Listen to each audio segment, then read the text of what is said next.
नश्यति पश्यताम प्रतिदिनं यास्तु क्षतं यौवनं प्रत्यक्तांत पुनर्दिवसो कालो जगद्भक्षकः लक्ष्मीस्तोय तरंग भंग चपल विद्युच्चजीवनं तस्मान्नां शरणगता शरणं त्वां रक्ष रक्षाधुना। कृष्णतदीय पंकज पंजरांते अद्य ममे विशतु मानस राजहंसा प्राणप्रयाण समये कफवात पित्तैः कंठावरोधं जे स्मरणं विदस्ते।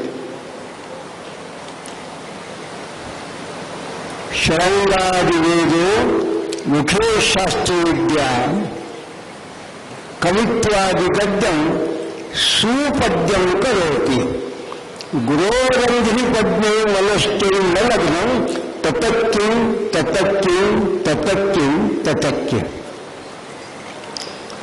वासनात् वासुदेवश्च वासित भुवनत्रयं सर्वभूत निवासस्थं वासुदेवो नमस्ते। काल आपण जेव्हा सर्व वेदांत सारम श्रीमद भागवत रसालयम या विषयाला प्रारंभ केला तेव्हा मला असं वाटलं होतं की श्रीमद भागवताचा एक श्लोक म्हणजे श्रीमद भागवताचा जो अंतिम 12 स्कंदातला शेवटला अध्याय आहे 13वा अध्याय।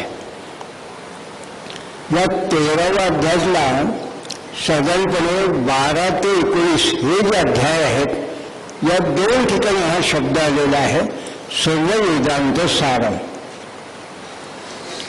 पहिल्या ठिकाणी त्यांनी असं म्हटलं की सर्व वेदांत सारम ब्रह्मात्मैक्य लक्षणं वस्तुद्वितीयं एकमेकं कैवल्यम एक प्रयोजनम।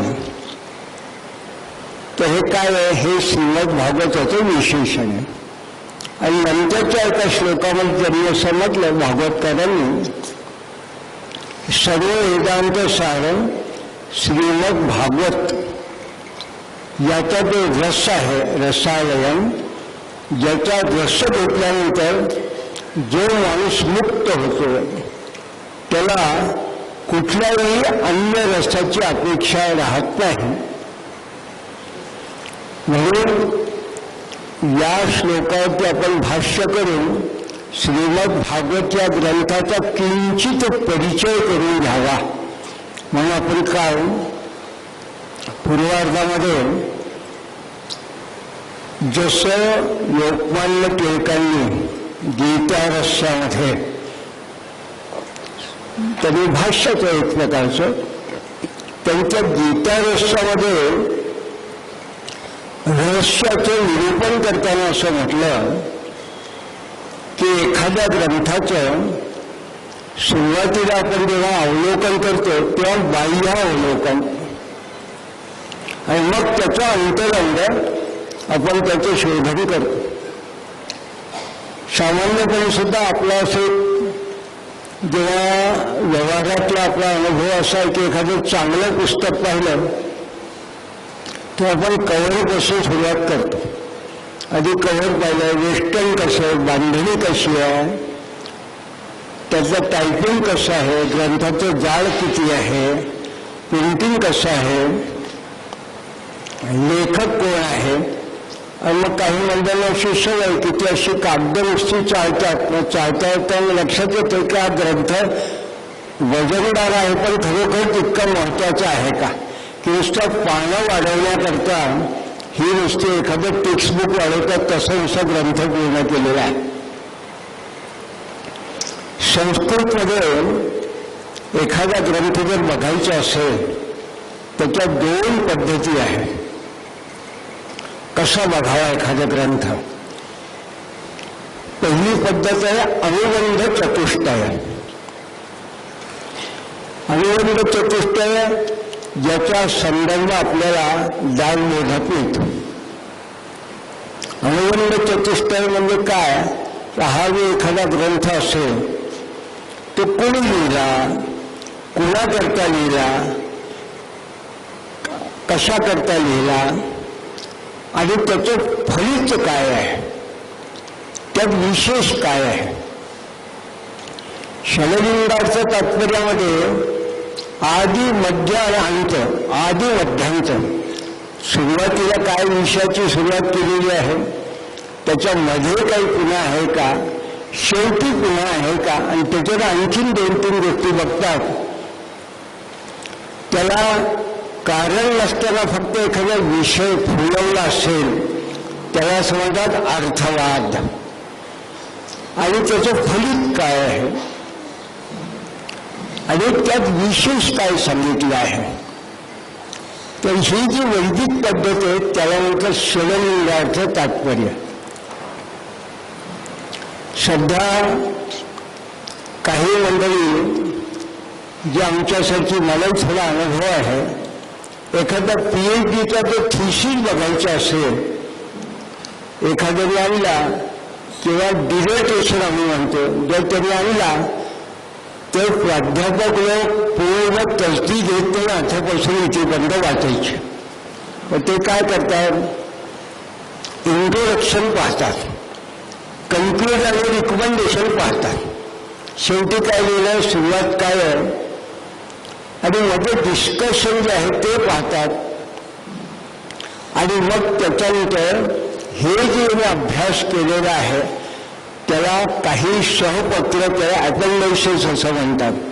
मग ते जोडलेले जे अपेंडायसेस आहेत त्याच्यावरनं कळतं की मी किती अभ्यास केलेला आहे, आणि त्याच्यावरनं ते ठरवतात की या ग्रंथाचं वैशिष्ट्य, महात्म्य काय आहे, म्हणजे काय सांगितलं आहे. हे मुद्दाम थोडं सांगायचं कारण असं की काल आपण जेव्हा बाह्य परीक्षण करत होतो तेव्हा हळूहळू आता आपण या भागवताच्या अंतरंगात प्रवेश करतो आहोत. मग भागवताच्या अंतरंगात प्रवेश करत असताना आपल्या असं लक्षात येतं की एवढा मोठा 18,000 श्लोकांचा ग्रंथ हा जर का समजून घ्यायचा असेल तर 7 दिवस एखाद्या प्रवचनकाराने आपल्याला प्रवचन केलं तर माझं असं प्रामाणिक मत आहे की त्यांनी फक्त कथेचा आपला जो क्रम असेल तेवढा लक्षात राहतो, कथाक्रम. पण समग्र ग्रंथ लक्षात राहील का असं काही सांगता येणार नाही.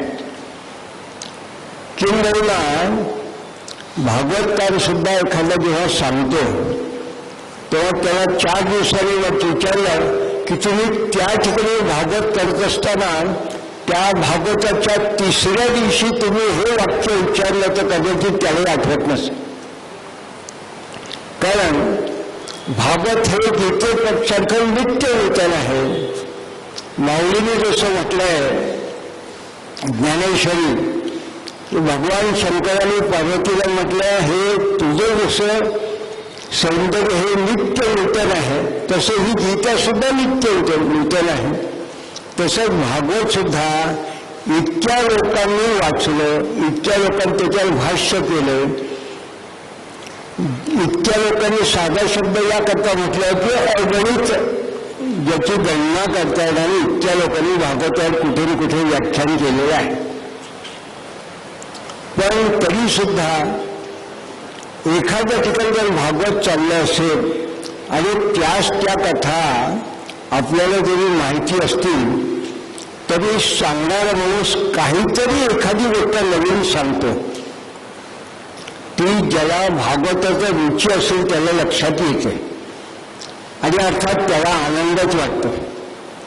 आणि असा जर असेल तर तो खरा भागवताचा श्रोता म्हणावा. अन्यथा हा आणखी नवीन काय सांगणार आहे, मला भागवत माहिती आहे असं जर एखादा कोणी सांगणारा असेल तर माझं प्रामाणिक मत असं की तो भागवती नाही. लहान मुलांनी जरी एखादं आपल्यासमोर काही सांगितलं तर काल मी बोलताना असं म्हटलं की उत्तर महात्म्यामध्ये ज्यांनी हंस ही श्रोत्याची उपमा दिलेली आहे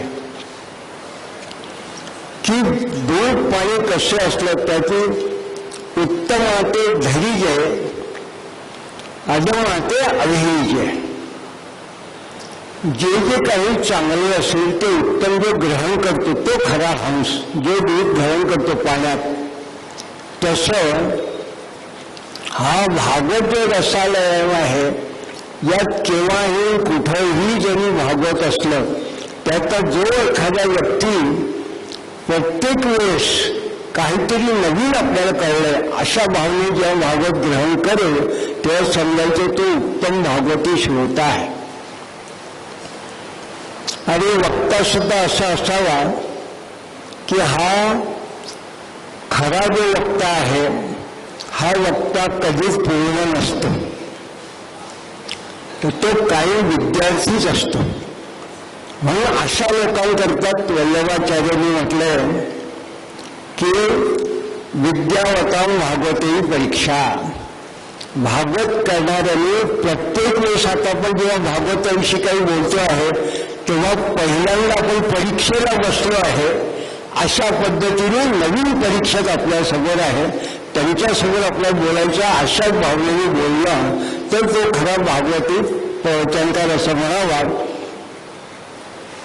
अन्यथा काय तर अन्यथा बघितलेल्या काही गोष्टी अशा असतात की आपल्याला नित्य आचरण करतो. जसं काही वेळा भागवतमध्ये कर्मकांडासारखं व्हायला नको म्हणून आपल्याला मुद्दाम सांगितलं. तर जेव्हा भागवताच्या अंतर्गत शिरायचं असेल तेव्हा अनेक लोकांनी वेगवेगळ्या पद्धतीने भागवताबद्दल सांगितलं आहे. काल मी पद्मपुराणाच्या एका श्लोकाचा उल्लेख करताना असं म्हटलं की हे भागवत म्हणजे सत या गायत्रीचं भाष्य आहे.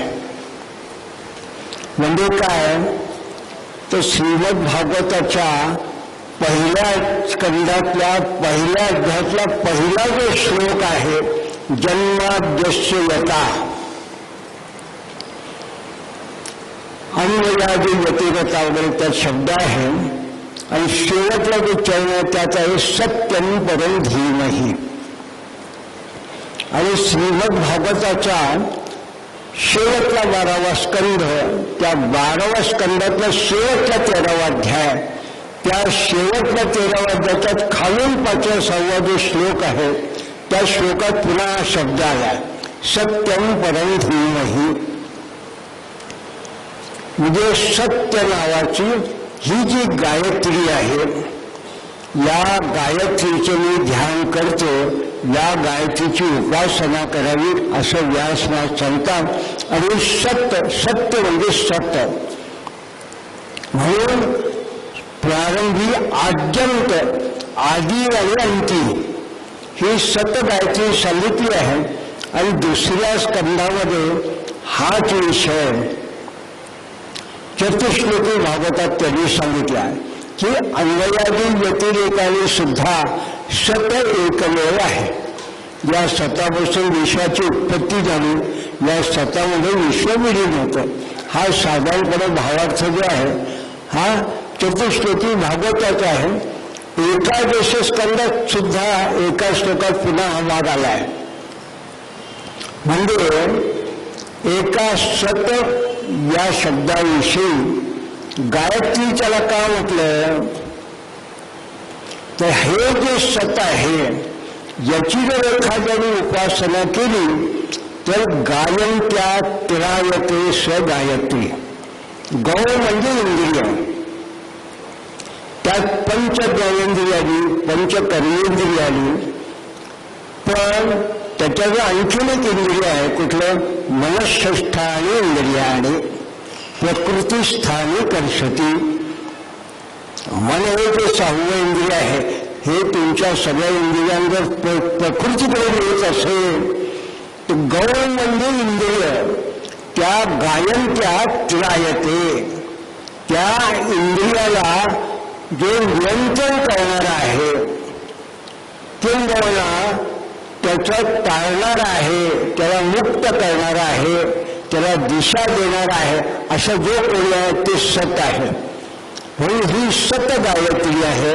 हा जो सत आहे हा व्यक्तीच्या इंद्रियांपासून मनापासून त्याला खऱ्या अर्थाने मनयो मनुष्याणां कारणबंध मोक्षयो, म्हणून त्याला खऱ्या अर्थाने दिशा देणारा मुक्त करणारा आहे. म्हणून हा समग्र ग्रंथ या सत नावाच्या गायत्रीचं भाष्य आहे.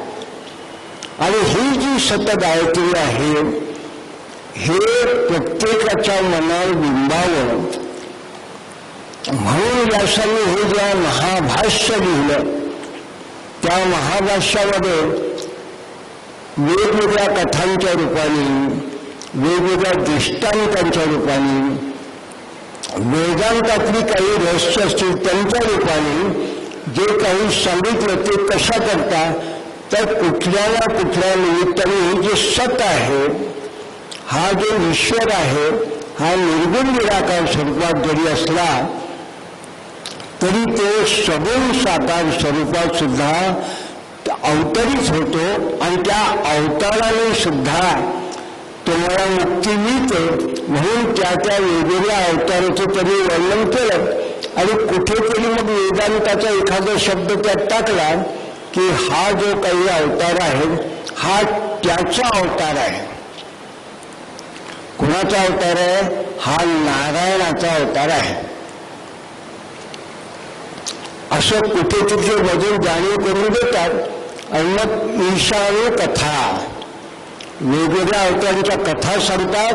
मग त्या नुसती ईश्वराची जर का अवतीर्ण झाली असतील तर ते झाल्यानंतर त्यांचं कार्य काय आहे तर कुठल्या ना कुठल्या पद्धतीने एखाद्या भक्ताचं त्यांनी जर का संरक्षण केलं, एका भक्ताला आश्रय दिला, किंबहुना एखाद्या राक्षसाचं निर्दालन केलं, एखाद्या पाप्याचे त्यांनी त्याला मुक्ती दिली, अशा ज्या कथा आहेत या कथांच्या निमित्ताने या भागवतकरांना तुमच्या मनात बिंबायचे आहे की ते जे निर्गुण निराकार सत आहे त्यांचा अंश जेव्हा अवतरित होतो तो वारंवार अवतरित झाल्यानंतर या पद्धतीच्या कथांनी त्या त्या काळात त्याला जशी मुक्ती मिळते, भक्ताला जशी मुक्ती मिळते, जशी असुर असतील त्यांचं असं निर्दालन होतं ते तुमच्या मनात बिंबल्यानंतर शेवटी तुम्हाला एवढं कळलं पाहिजे की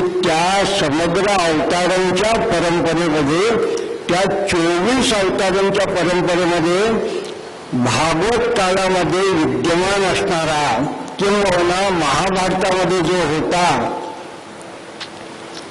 तो जो कृष्ण आहे हा त्या अवतार परंपरेमध्ये असल्यामुळे त्याचं प्रत्यक्ष जेव्हा हा चालता बोलता कृष्ण हा कसा होता त्याचा अवतार वर्णन केल्यानंतर हा परमपिता जो आहे त्यात नारायणाचा अंश कसा आहे तो जो आहे नारायण आपो नारा इथे प्रोक्तात. आप म्हणजे पाणी, पाण्यामध्ये जो राहतो किंवा पाण्यामध्ये सुप्तपणे तो अदृश्यपणे उपस्थित राहतो असा तो जो आहे. या ठिकाणी पाणी शब्द जेव्हा आपण वापरतो तेव्हा सामान्यतः आपल्याला असं वाटतं की पाणी म्हणजे काय, आम्ही पितो ते पाणी काय, समुद्राचं पाणी काय.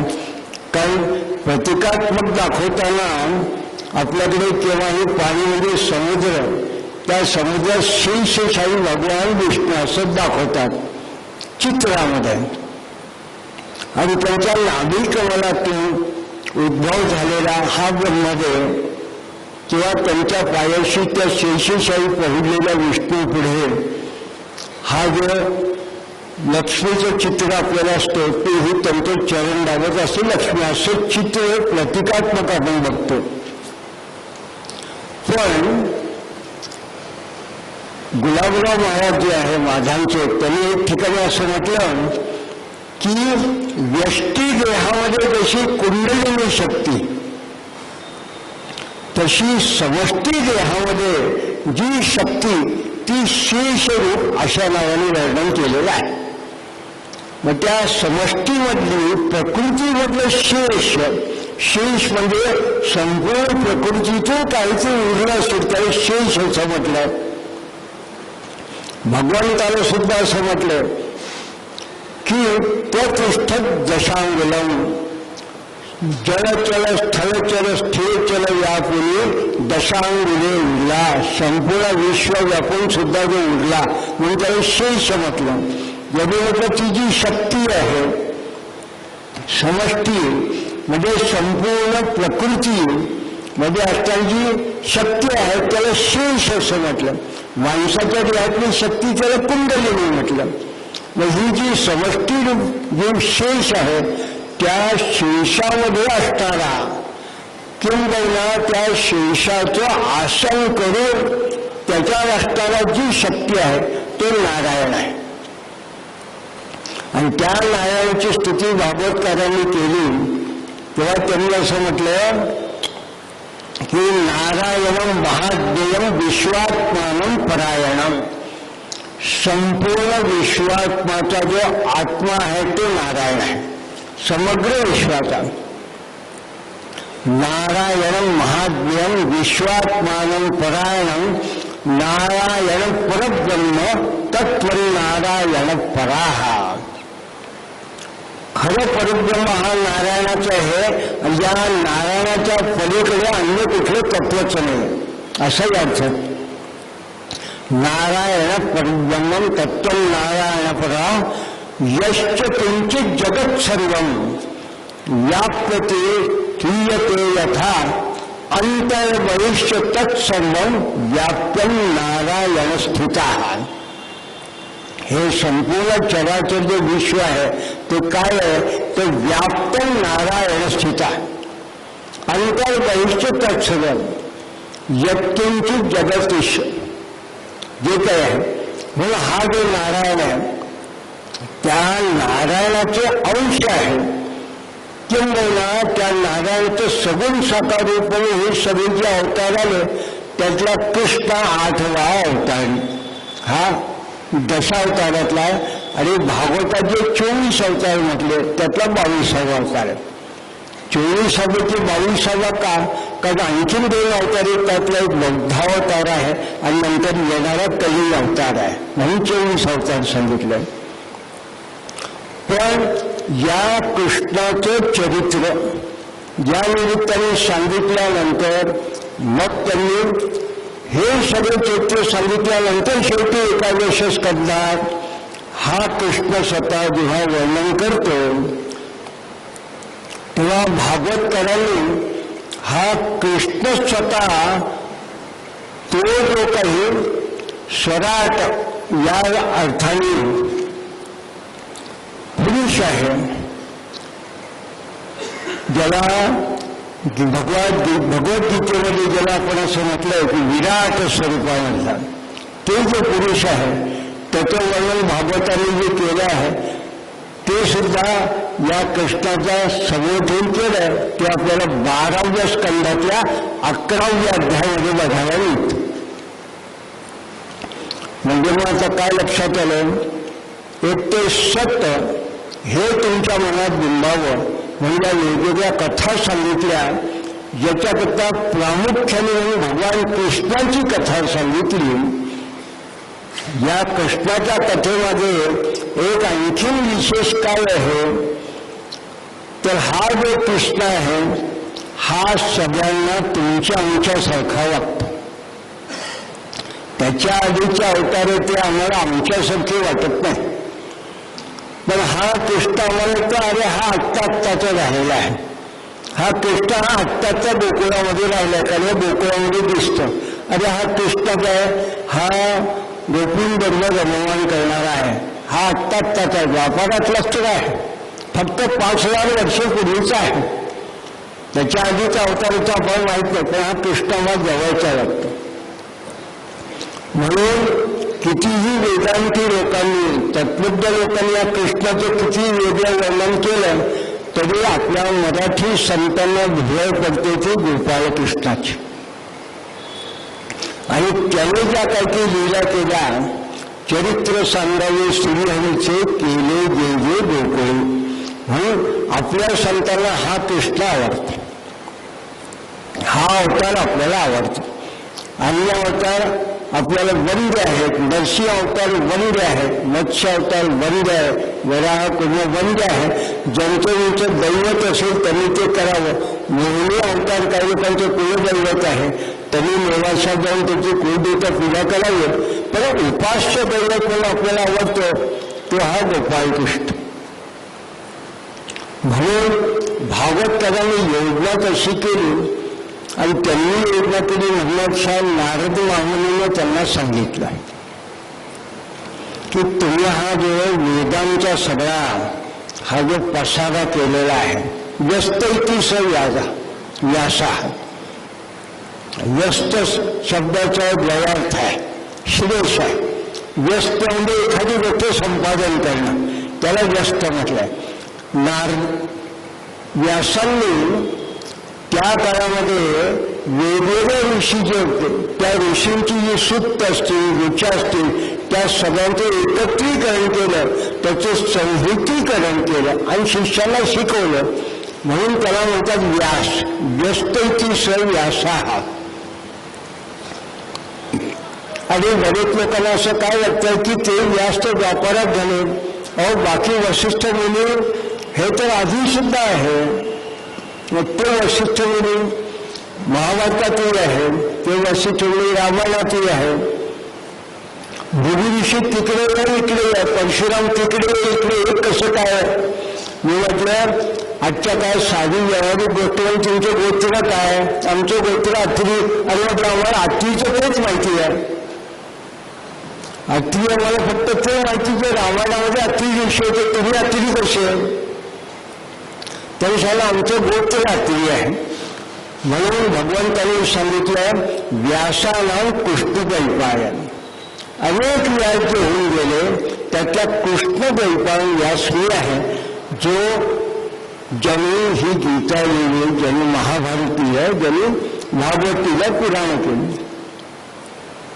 हे जे व्यास आहेत यांना सुद्धा नारदाने सांगितलं की तुम्ही एवढी पुराणं केली, एवढं तुम्ही वेदांत केला, ब्रह्मसूत्र उत्तर मीमांसा केली, पण ते मला उद्विग्नता वाटते आहे. का उद्विग्नता वाटते आहे?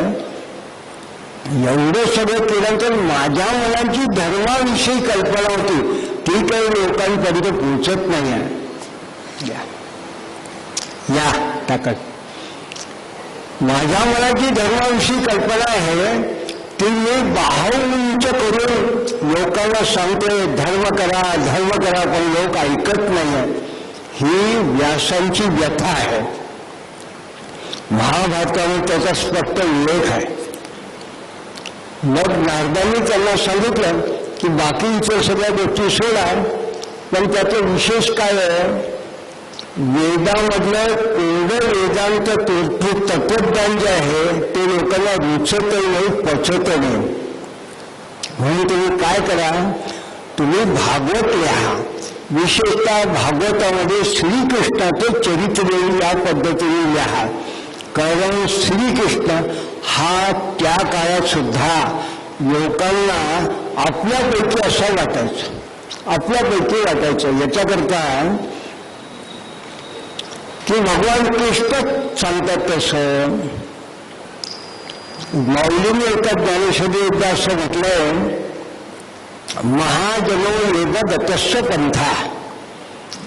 हे जे सूत्र आहे गीतेमधलं, त्या सूत्राचे भाष्य करताना माऊलीने असं म्हटलं की भगवान कृष्ण असं म्हणतात, इतरांची गोष्टी तुझे काय सांगू किरीटी, मीची एक ठाई वर्तावे लागे. आणि तुला इतरांची गोष्ट काय सांगू? किरीटी म्हणजे अर्जुनाला, तुला इतरांची गोष्ट काय सांगू? अरे मला सुद्धा या भूतलावरती मनुष्य रूपात जन्म घेतला असल्यामुळे जर तुमच्यामध्ये मी वावरत असेल तर तुमच्यासारखंच मला राहिलं पाहिजे. मीची एक ठाई वर्तावी लागे, मला तुमच्यासारखंच वागायला पाहिजे. म्हणून हा कृष्ण हा जेव्हा गोकुळात राहिला तेव्हा गोकुळातल्या गोपींसारखा राहिला, जेव्हा हा मथुरेला गेला, द्वारकेला गेला, तेव्हा यादवांसारखा राहिला. आणि जेव्हा त्याच्या महाभारताचं युद्ध झाला तेव्हा यादव वीर जसे असतात त्यांच्यामधला एखादा व्यवस्थित मार्गदर्शक कसा असावा त्या पद्धतीने तरी प्रत्यक्ष उपाययोजना केली. आणि युद्धानंतर सुद्धा जेव्हा हा भगवान श्रीकृष्ण हा आजोबा झाला, वज्रनामुळे त्याचे नातवंड हे सगळं झालं, तेव्हा त्यांनी या भगवान कृष्णाने जेव्हा लक्षात आलं की धर्मो रक्षती रक्षिता, जे लोक धर्माचं रक्षण करतात धर्म त्यांचं रक्षण करतो.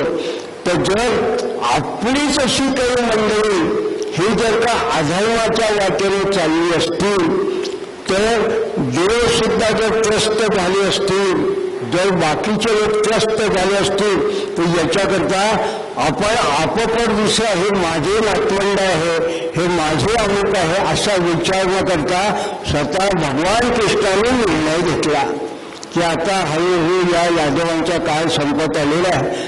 तेव्हा भागवतकार असं सांगतात की ते जे याधाचं जे काही निमित्त होतं ते निमित्त मात्र त्या ऋषीत जे होते ते भगवंताने जणू निर्माण केलेली एक माया आहे.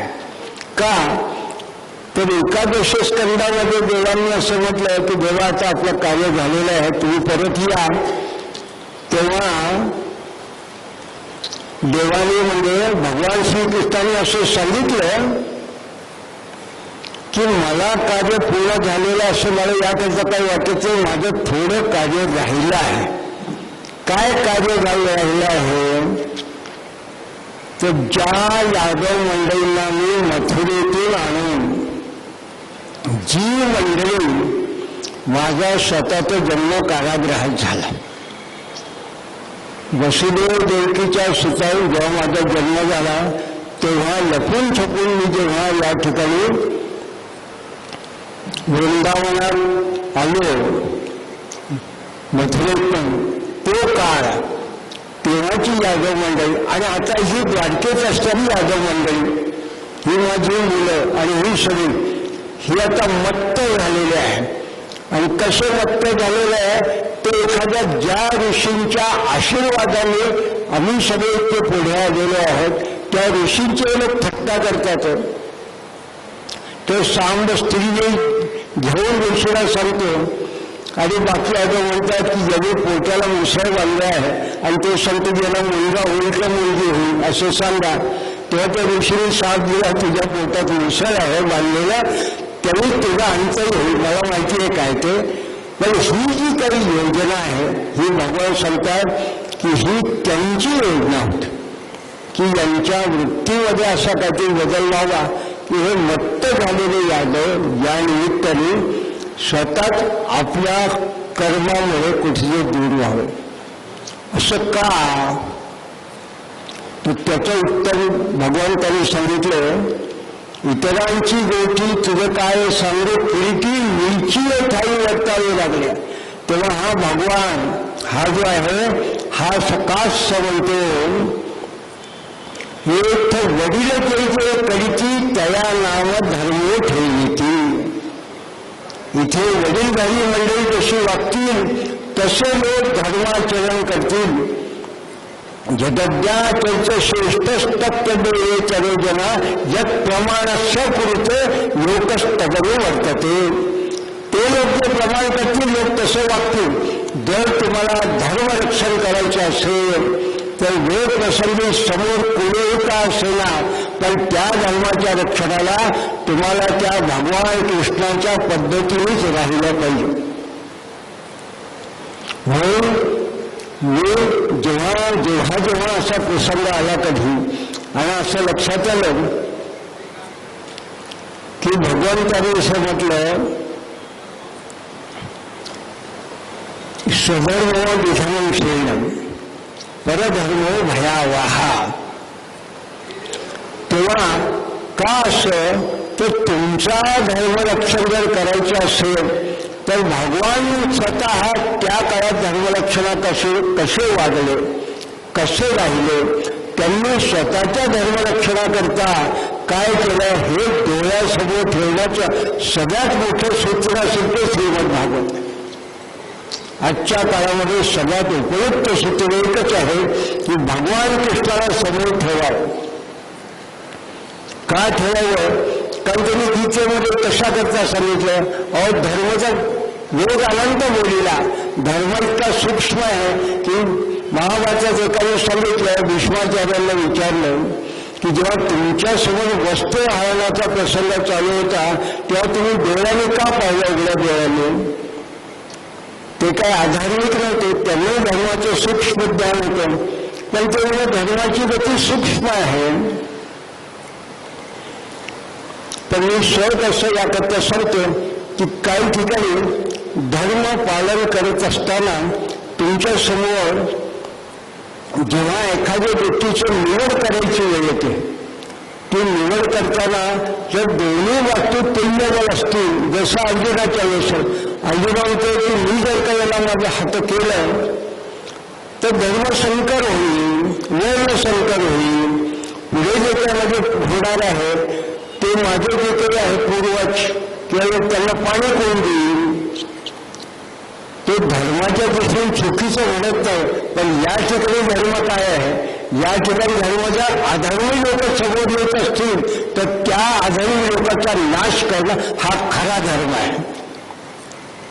असा जो कृष्ण आहे, या कृष्ण हा खरा त्या नारायणाचा अवतार आहे आणि त्या कृष्णाचं खरं संपूर्ण चरित्र डोळ्यासमोर यावं म्हणून भागवतकारांनी या कृष्णाची योजना केली.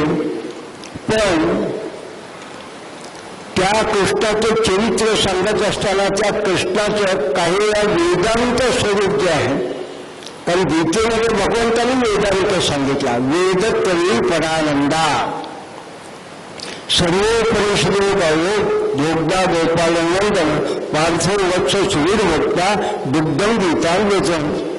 गीतेमध्ये त्याच भगवान कृष्णाने फक्त उपनिषदांचे सार सांगितलं.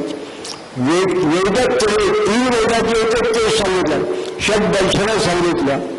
पण हे जे काही भगवान कृष्णाला सांगायचे असेल ते जर का वेगळ्या पद्धतीने, ज्याला मी काल बोलताना वाक्प्रचार वापरला, एखाद्या रसायनचे औषध जर तुम्हाला द्यायचं असेल, कडू औषध असेल तर ते चॉकलेट कोटेड करून कसं द्यावं, किंवा लहान मुलांनी जर औषध देत नसेल तर आई त्याला औषधा लाडू किंवा मधात कसं चाटण करून देते वैद्य, तसं हे जे भगवान कृष्णाचं सांगणं आहे, जे वेदांत आहे किंवा धर्मासाठी सांगणं आहे, तो मूळ धर्म कसा टिकावा याच्यासाठी हा संपूर्ण भागवताचा प्रपंच आहे.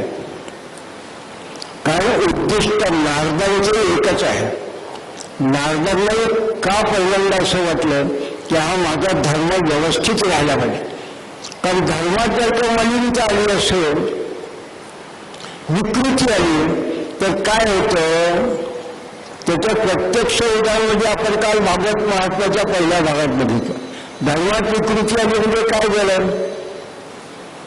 भक्ती ही तरुण आहे आणि ज्ञानयोगाचे वृद्ध आहे, तिची मुलं हे विकृती आहे. एखादं तरुण मुलगी, तरुण बाईची मुलं ही वृद्ध कशी असतील म्हणजे काहीतरी विकृती आहे. आणि जे मूळ भक्तीचं स्थान आहे, जे मूळ भगवान कृष्णाचं स्थान आहे, त्या ठिकाणी आल्यानंतर ही ज्ञानवैराग्याचं प्राण झालं, फक्त भक्ती राहिली. म्हणजे कुठेतरी धर्मामध्ये विकृती आली आहे. म्हणून नारदांना असं वाटलं की त्यांनी भागवत सांगावं. का तर सनत कुमारांनी त्यांना सांगितलं की तुम्हीच तर भागवत आधी व्यासांना सांगितलं होतं, ते पुन्हा करा. म्हणून धर्मात काही जर का विकृती आली असेल तर त्याच्यासाठी भागवत आलं. नारदांनी भागवत सांगितलं, व्यासांनी त्यानिमित्ताने भागवत सांगितलं, आपल्या शिष्याला म्हणजे शुकदेवाला शिकवलं. आणि त्या निमित्ताने त्या भागवत कुणाला कामी पडलं तर जेव्हा हा परीक्षित राजा असताना, हा परीक्षित जरी राजा होता, धर्मज्ञ होता, सर्वज्ञ होता, वेदज्ञ होता.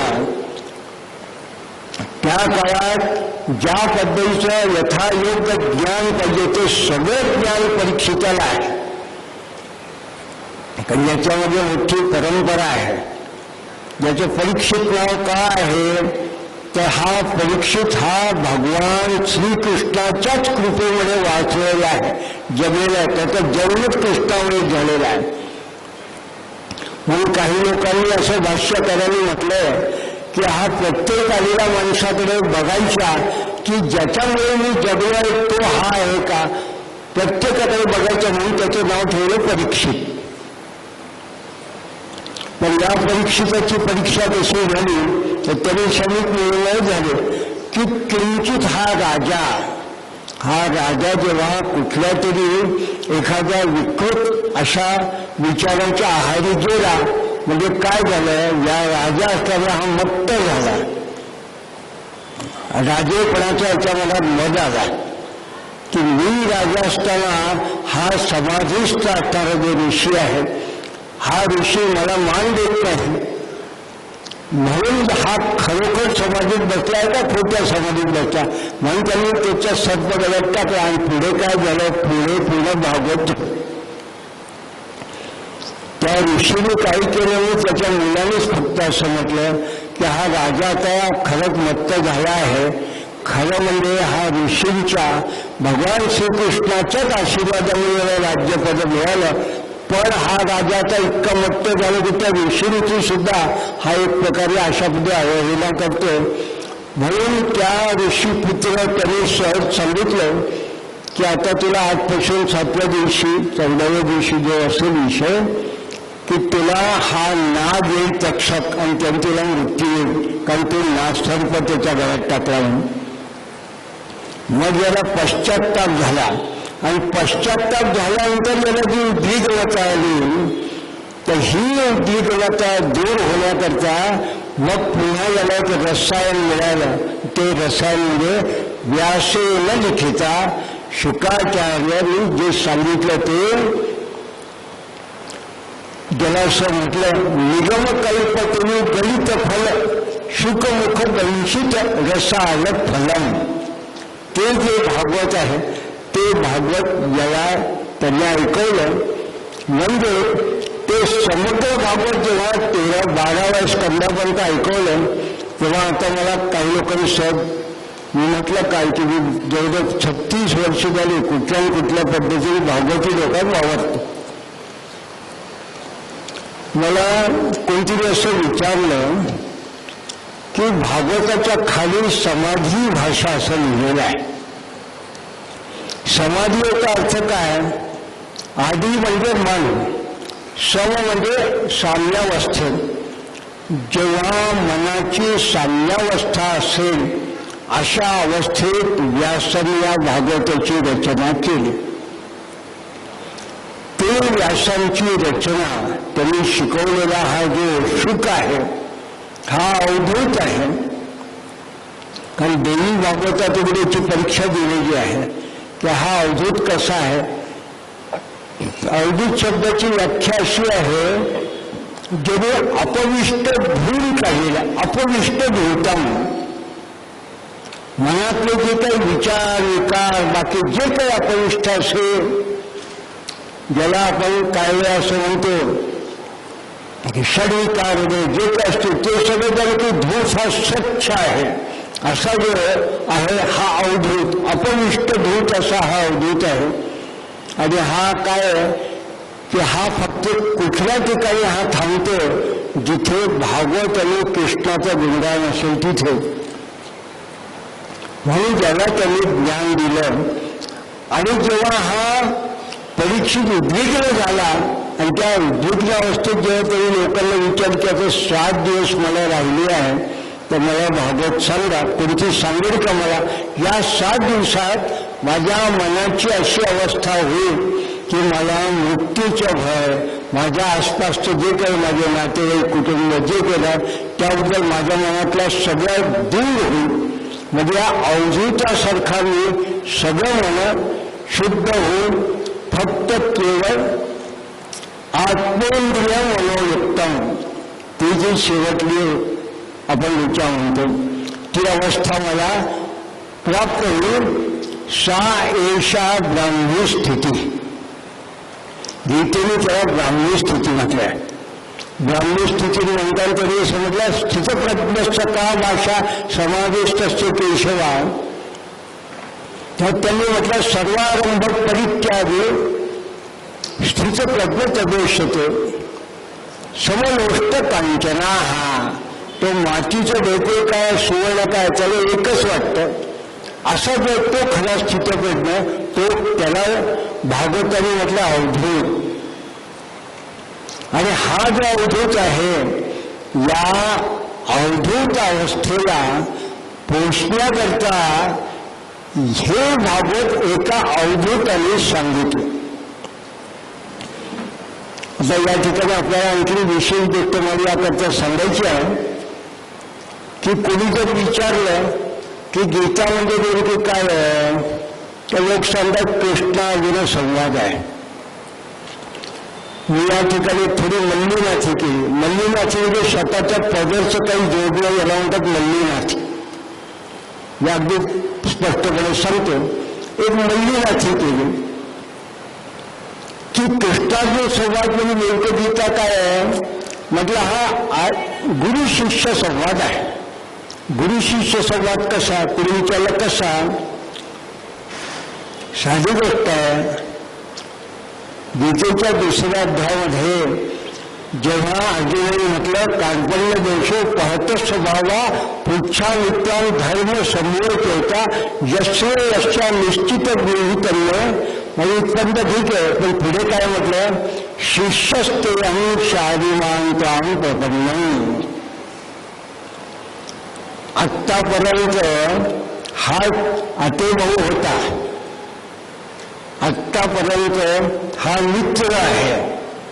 आत्तापर्यंत हा सारथी आहे. पण जेव्हा त्यांनी म्हटलं शिष्यस्ते शारीमांतां प्रपन्नम् मी तुला शिष्य भावाने शरण आलेलो आहे. का यश्रे यश्या निश्चित गृहीतन्य. माझ्या मनात जो धर्माविषयी गोंधळ झालेला आहे त्याविषयी माझ्या मनात जो गोंधळ दूर करण्याकरता मी तुला शिष्य भावाने शरण आलोय. म्हणून यानंतर जे काही सांगितलं भगवान कृष्णाने ते गुरु या भावनेतनं या अधिकारातनं सांगितलं आहे. म्हणून हा एक प्रकारचा गुरु शिष्य संवाद आहे असं मी समजतो. आणि त्याने पुढला दुसरा शब्द काय सांगितला तोही सांगतो. त्यांनी सांगितलं अशोचानंद शौचस्ती प्रज्ञावादाचं भाषेची मोठ्या विद्वान माणसासारख्या धर्माच्या गोष्टी करते. कृष्णाला काय अर्जुन माहिती नाही का अर्जुनाला कृष्ण माहिती आहे. पण ज्यांनी जर म्हटलं मी त्याला शिष्य भावाने शरण आलो तो वडील तिच्या नावाला त्यांनी गुरु अशा त्याच्या अवस्थेतून त्यांनी म्हटलं मला काय माहिती नाही का. प्रज्ञावादाचं बाई मोठ्या विद्वान लोकांसारख्या गोष्टी करतोय. कसल्या गोष्टी करतोय का हा धर्माच्या गोष्टी करतोय. का तो मी जरी वध केला तसं धर्मसंकरा हा त्याच्या वर्ण संकरा अधर्म असा होईल. म्हणून त्यांनी सांगितलं की एकच गोष्ट लक्षात ठेव गतासूच नाही शोचंती पंडिता. जे होऊन गेलंय जे होणार आहे त्याचा विद्वान लोक विचार करते. आत्ता काय त्याचा विचार करावा. आत्ता जर धर्म काय आहे ते जर तुला माहीत नसेल तर आधीचा धर्म पुढे काय होणार ते नंतर काय होणार. आजचे वेळ जर तुमची धर्म रक्षते रक्षिता सधर्मो निधनं श्रियं परधर्मो भयावहा. ही जर आजची वेळ असेल तर पुढे आम्हाला त्या जगाचं गुरुपरी येईल की नाही. आम्ही त्या जगामध्ये गुरुस्थानी असू की नाही. पूर्वी आम्ही होतो हा संपूर्ण जगामध्ये आम्ही गुरुस्थानी होतो. ह्या भूतकाळ झाला भविष्य आज काय आहे तर आज जर का धर्मरक्षणार्थ हा भगवान श्रीकृष्ण स्वतः म्हणतात की मी पुन्हा पुन्हा येतो. संभवामी युगयोगी, मी पुन्हा पुन्हा प्रत्यक्ष ईश्वर असलो तरी पुन्हा पुन्हा येतो. हा जो प्रत्यक्ष भगवान येत असेल धर्मरक्षणाकरता, तर सामान्य माणसाचं काय काम आहे? तरी धर्मरक्षणाकरता केव्हा हे सतत जागृत राहणं आवश्यक आहे. आणि हे जेव्हा त्यांनी असं म्हटलं तेव्हा भगवंतांनी बरंच काही सांगितलं. भगवंताला सुद्धा माहिती होती की मी फक्त याला असं सांगितलं तर हा काही ऐकणारा नाही, म्हणून भगवंतांनी त्याला विराट स्वरूप दाखवून आले. ज्यांनी भगवंताला माहिती होती की हा वेदांच्या गोष्टी करतो, हा सांगत वेदात असं सांगितलं आहे, पुराण असं, श्रुतीत असं सांगितलं आहे, म्हणून भगवंतांनी त्याला असं म्हटलं, यथावाच उदपान संतृप्त सर्वता संतृप्त केलं तावन सर्वेषु वेदेषु. एखादं विहिरीतलं पाणी असेल, ती जर विहीर पूर्ण तलावाच्या पाण्यात जर बुडाली तर ते विहिरीच्या पाण्याला किती त्याच्यामध्ये आणि याच्यात फरक असणार आहे. तसं तावन सर्वेषु वेदेषु ब्राह्मणस्य विजानता. जेव्हा खरोखर वर्णाची रक्षणाची वेळ अशी असेल तेव्हा वेद हा तेवढ्या पुरतं त्या कुपामध्ये असल्या पाण्यासारख्या, बाकी सगळं काय या चराचरामध्ये असतं ते ज्ञान आहे तेच वेद आहे. आणि ते ज्ञान काय ते मला माहिती आहे. म्हणून त्यांनी 15वा अध्याय आपण जेव्हा सुरुवातीला घेतला त्यात त्यांनी सांगितलं की खरं म्हणजे ते ज्ञान, ते विराट स्वरूप जे आहे ते माझंच आहे. पण ते विराट स्वरूप माझं असताना सुद्धा महाजनो गतस्य पंथा, लोक एखादा मोठा माणूस असेल धर्माच्या बाबतीत तो कसं चालेल तसे लोक जसं अनुकरण करतात, यत प्रमाण सपुरते लोकस तदनु वर्तते. ते जे प्रमाण सांगतात लोक त्यांचं अनुकरण करतात. म्हणून कृष्णाने सांगितलं की मी जसा वागतो आहे ते मला वागणं आवश्यक आहे. म्हणून जेव्हा कर्णाने सांगितलं की हा अरे देवा माझं तुझ्यात जे चाक आहे ते ऋतू आहे, आपण धर्मयुद्ध करतो आहे. अर्जुना जेव्हा तो झाला याचं रथाचं चाक रुतलेला याचा माळ बांधलेला आहे, तेव्हा कर्णाने विचारलं अरे देवा धर्मयुद्ध आहे असं काय? तेव्हा मराठी संतांनी छान, तेव्हा कुठे गेला होता पांडू सुद्धा तुझा धर्म. जेव्हा त्या आजूबाजूला इतक्या लोकांनी मारलं तेव्हा कुठे गेला होता. पण म्हणून धर्म कोणाला कळला? भगवान कृष्णाला कळला. धर्माच्या बाबतीत अधर्म जरी समोरच्याला वाटत असेल तर स्वधर्म रक्षणाकरता जर धर्म करायचा असेल तर धर्म रक्षते रक्षिता. म्हणून जेव्हा आपल्याकडे धर्म जो म्हटला आहे ते धर्माचा आचार हाच आहे. भागवत सुद्धा त्या धर्मरक्षणाकरताच आहे. पण भागवतात धर्मरक्षणाला तरी सांगितलं की संभवामी युगे, प्रत्येक वेगवेगळ्या काळामध्ये वेगवेगळ्या अवतार जेव्हा झाले तेव्हा ते अवतार याच्याकरता झाले की प्रत्येक वेळेस त्यांनी भक्ताचं रक्षण केलं, राक्षसाचं निर्दालन केलं आणि धर्माचं रक्षण केलं. म्हणून वेगवेगळ्या पुराणामध्ये कितीही देवता असतील त्या सगळ्या देवतांनी काय कार्य केलं हे दाखवण्याकरता भागवतकारांनी त्या सगळ्या वेगवेगळ्या अवतारांचं एकत्रीकरण केलं. आणि म्हणून सर्व वेदांत सारं म्हणजे वेगवेगळ्या पुराणांचं एकत्रीकरण ते सर्व वेदांत सार, अशा पुराणांचं एकत्रीकरण हे भागवत आहे. पण या भागवताचं धर्म काय आहे? भागवतात सांगितलं धर्म काय आहे? एखादा ग्रंथ कोणी लिहिला आणि जर त्याला असं वाटलं की मी हा जो ग्रंथ लिहिला आहे या ग्रंथाप्रमाणे लोकांनी आचरण करावं अशी जर त्याची मनोमन इच्छा असेल तर फक्त त्याची इच्छा आहे म्हणून लोक तसे वागतील का? मला वाटत तसं वागतील. असं जर झालं असतं तर प्रत्येक स्मृतिकारांनी तो ग्रंथ डोक्यावर ठेवून त्या पद्धतीने कडेकोट तसे राहिले असते. किंवा आपल्या धर्मात तर तसं काही दिसत नाही. मला काही लोकांनी सांगितलं की बाळासाहेब आपल्या धर्मामध्ये खूप देवी देवता आहे.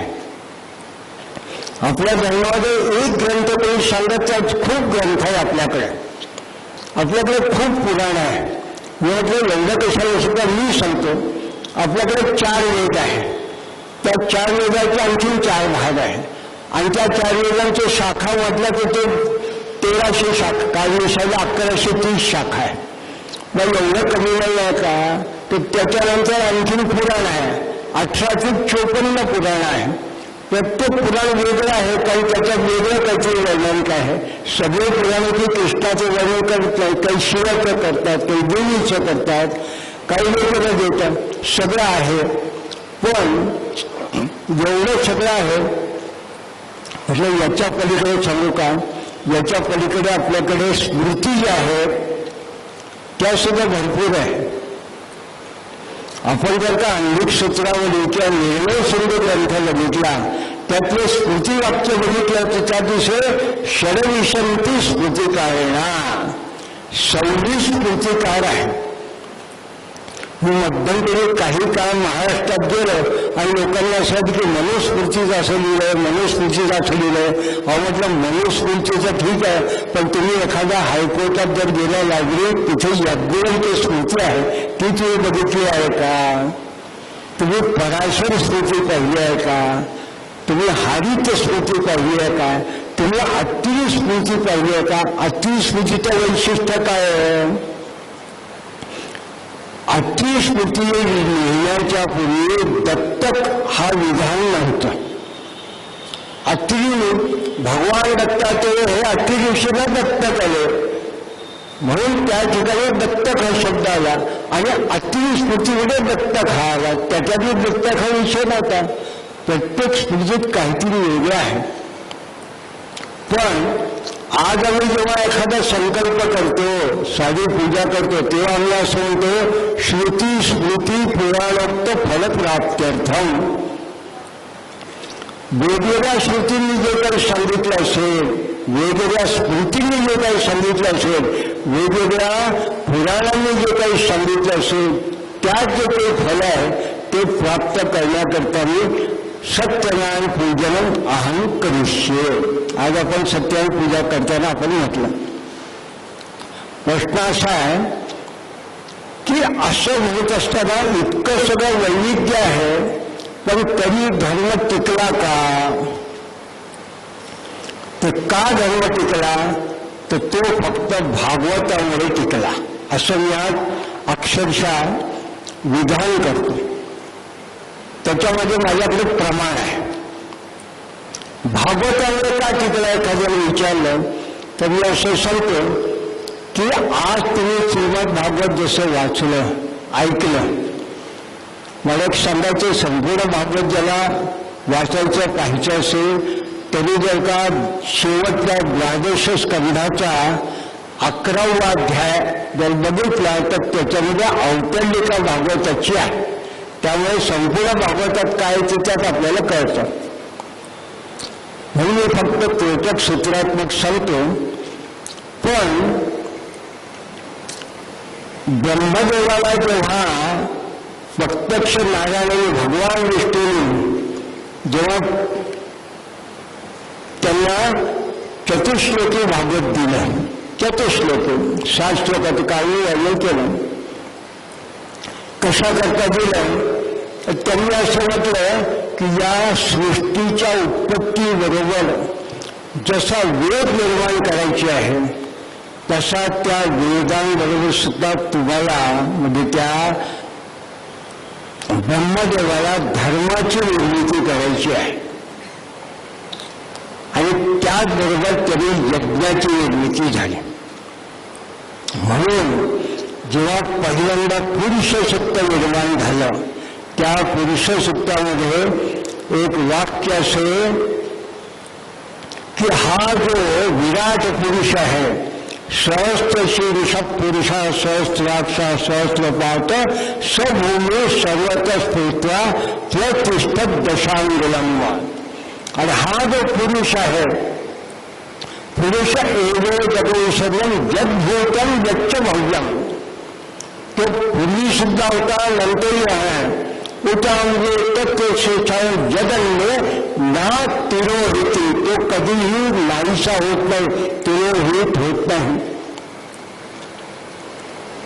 आणि पुढे ना एकावांश महिमा तो जायांश पुरुषा, अशा या पुरुषाचा जो महिमा आहे तर हा कसा आहे, पादोश विश्वभूताने तीन पादशा अमृतंडी, याने तीन पादामध्ये पाताळ पृथ्वी आणि स्वर्ग तिन्ही त्यांनी एका तीन पदामध्ये घेतल्या, तरी एका पावलात आणि दुसरं पाऊल येतो रिकामा आहे. पण या पुरुषाच्या वेळेस काय सुरुवात झालं, एक आणखीन झालं.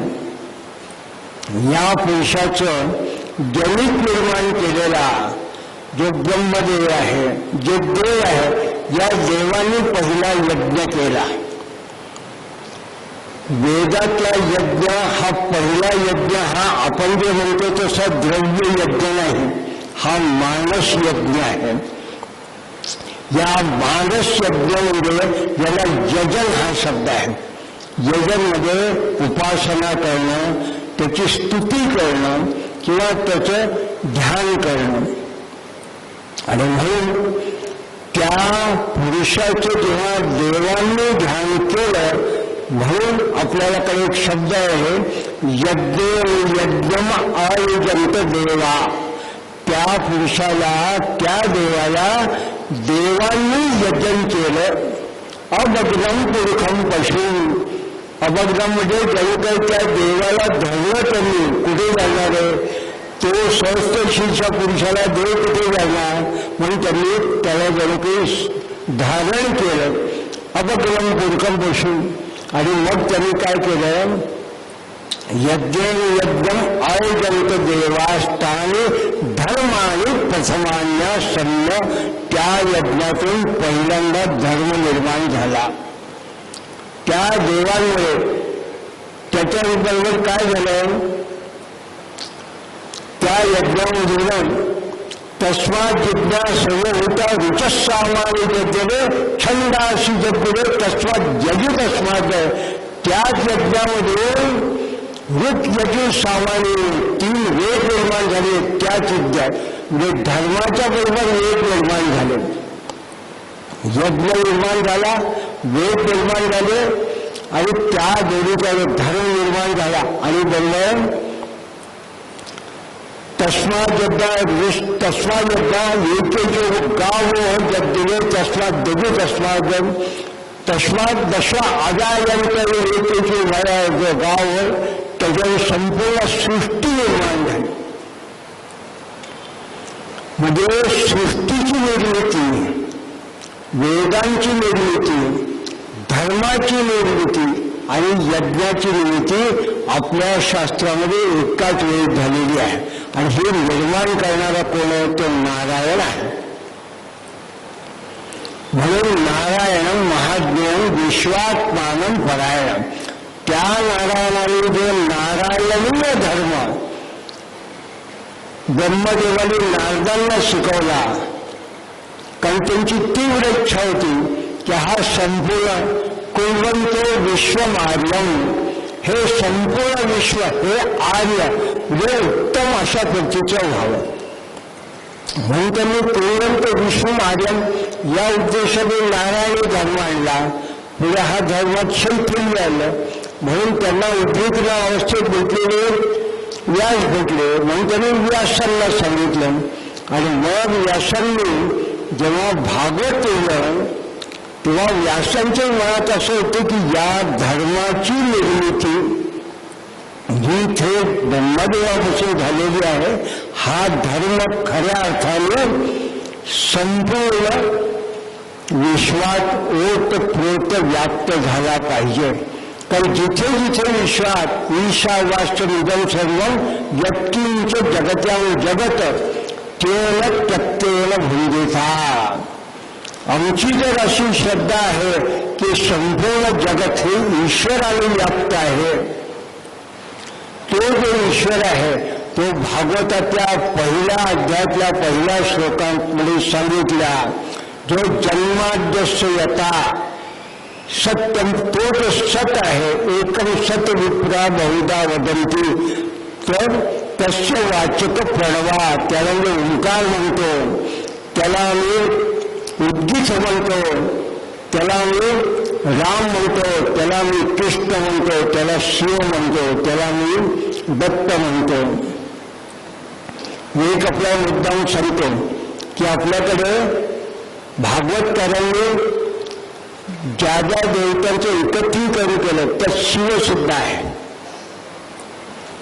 काही लोकांना असं वाटतं की भागवतकारांनी जेव्हा भागवत असतात तेव्हा शैव वैष्णव असं काहीतरी कुठे असावं. पण भागवताचा जो काही 6वा अध्याय 4था अध्याय त्या वृत्तासुराची जी कथा आहे तर शिवाची स्तुती आहे. आणि या 13व्या अध्यायामध्ये जो अध्याय आहे 12 याच्यात एक उत्तम गोष्ट अशी आहे, त्यात त्यांनी असं म्हटलंय की रुद्र जो आहे हा सगळ्यात उत्तम असा वैष्णव आहे. भागवतकारांमध्ये कुठेही शिव विष्णू हा भेद नाही. ज्या ज्या मंडळी भागवताचे भाष्य दिलं त्यांनी सुद्धा शैव वैष्णव भेद केलेला नाही. कालांतराने जे ज्यांना मलिनता येते त्यामुळे भेद आहे. उलट ज्या काळात अशी मलिनता आली त्यावेळेस खऱ्या अर्थाने ज्यांनी भागवताचा अभ्यास केला आणि ते भागवत समोर आणलं त्यांना येते शंकराचार्य. म्हणून शंकराचार्यांनी जेव्हा भागवत पाहिलं त्यांच्या शिष्याने तर आधी ती टीका दिली, पण शंकराचार्यांनी पहिलं काम काय केलं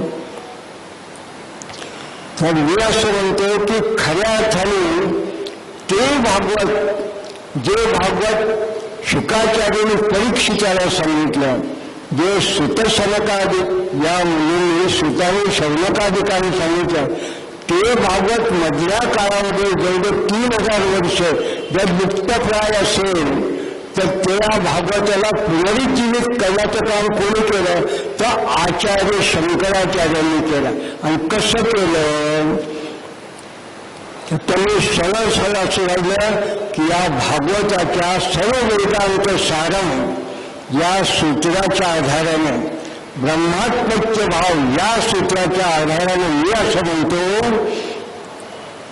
की पंचायतन देवता 5 ज्या देवता आहेत त्या कुठलेही देवतेचं तुम्ही जरी पूजन केलं तरी सर्व देव नमस्कारम केशवम प्रतिरक्षती. भगवंतांनी सांगितलंय, गीतेत सांगितलंय, भागवतात सांगितलंय, कुठल्याही देवतेची उपासना केली तर ती मला चेरी पोचते. आणि हे कार्य कोणी केलं शंकराचार्य केलं. म्हणून त्यांच्याविषयी म्हटलं जातं की त्यांनी पंचायतन पूजा एवढी केली. आणि अनेक विद्वान लोकांच्या अशा भाषातून मला एक असं ऐकू आलं की या शंकराचार्यांच्याच परंपरेमध्ये यज्ञ ही संकल्पना जी आहे ही प्रत्येकापर्यंत पोहोचावी. कारण आमचा धर्म जो आहे ते यज्ञात्मक निघालेला आहे. स्थानी धर्मानी प्रथमान्य आसन्न यज्ञोन यज्ञम अयजंत देवा. म्हणून तो यज्ञ कायमस्वरूपी कायम सगळ्या लोकांच्या लक्षात राहावा. म्हणून या पुरुष सूक्ताची 16वी ऋचा ही ऋचा जी आहे ही घराघरात आज आपण जेव्हा म्हणतो प्रत्येकाला सांगायची गरज नाही, पण आठवण करायची म्हणून सांगून देतो की आज आपण कुठल्याही घरात जेव्हा आरती करतो,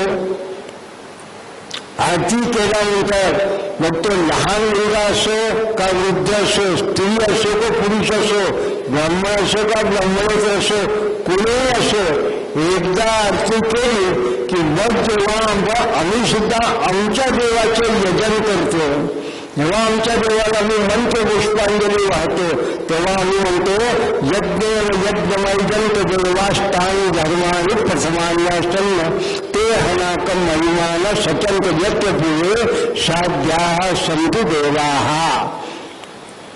यज्ञाचं सगळ्यात सूक्ष्म सगळ्यात लघुत्तम असं सूत्र आहे. हे आचार्यांनी घराघरात पोचवलं. म्हणून त्या पुरुष सुक्ताचा त्या पुरुषोत्तमाचा हा यज्ञ जो आहे या यज्ञाची स्मृती ही खऱ्या अर्थाने सगळ्या घराघरात टिकून आहे. आणि मग यात भागवताचं काय योगदान आहे आज मी आपल्याला सांगतो की प्रमाण घेऊन आज येथे हिमाचल किंवा पूर्व किनाऱ्याचे पश्चिम किनारा तुम्ही हिंदुस्थानात कुठेही जा. तुम्ही कोल्हापूरच्या अंबाबाईच्या मंदिरात जा, तुम्ही कोकणच्या एखाद्या गणपतीच्या मंदिरात जा, उत्तरेकडल्या एखाद्या शिवाच्या तुम्ही एखाद्या मंदिरात जा, तुम्ही दत्ताच्या मंदिरात जा, तुम्ही आणखीन एखाद्या मसोबा कुठल्या मंदिरात जा. पण तिथे जर जो पुजारी असेल ते जेव्हा तुम्हाला पूजा सांगतो तेव्हा पूजा सांगताना सुरुवात कशी करते?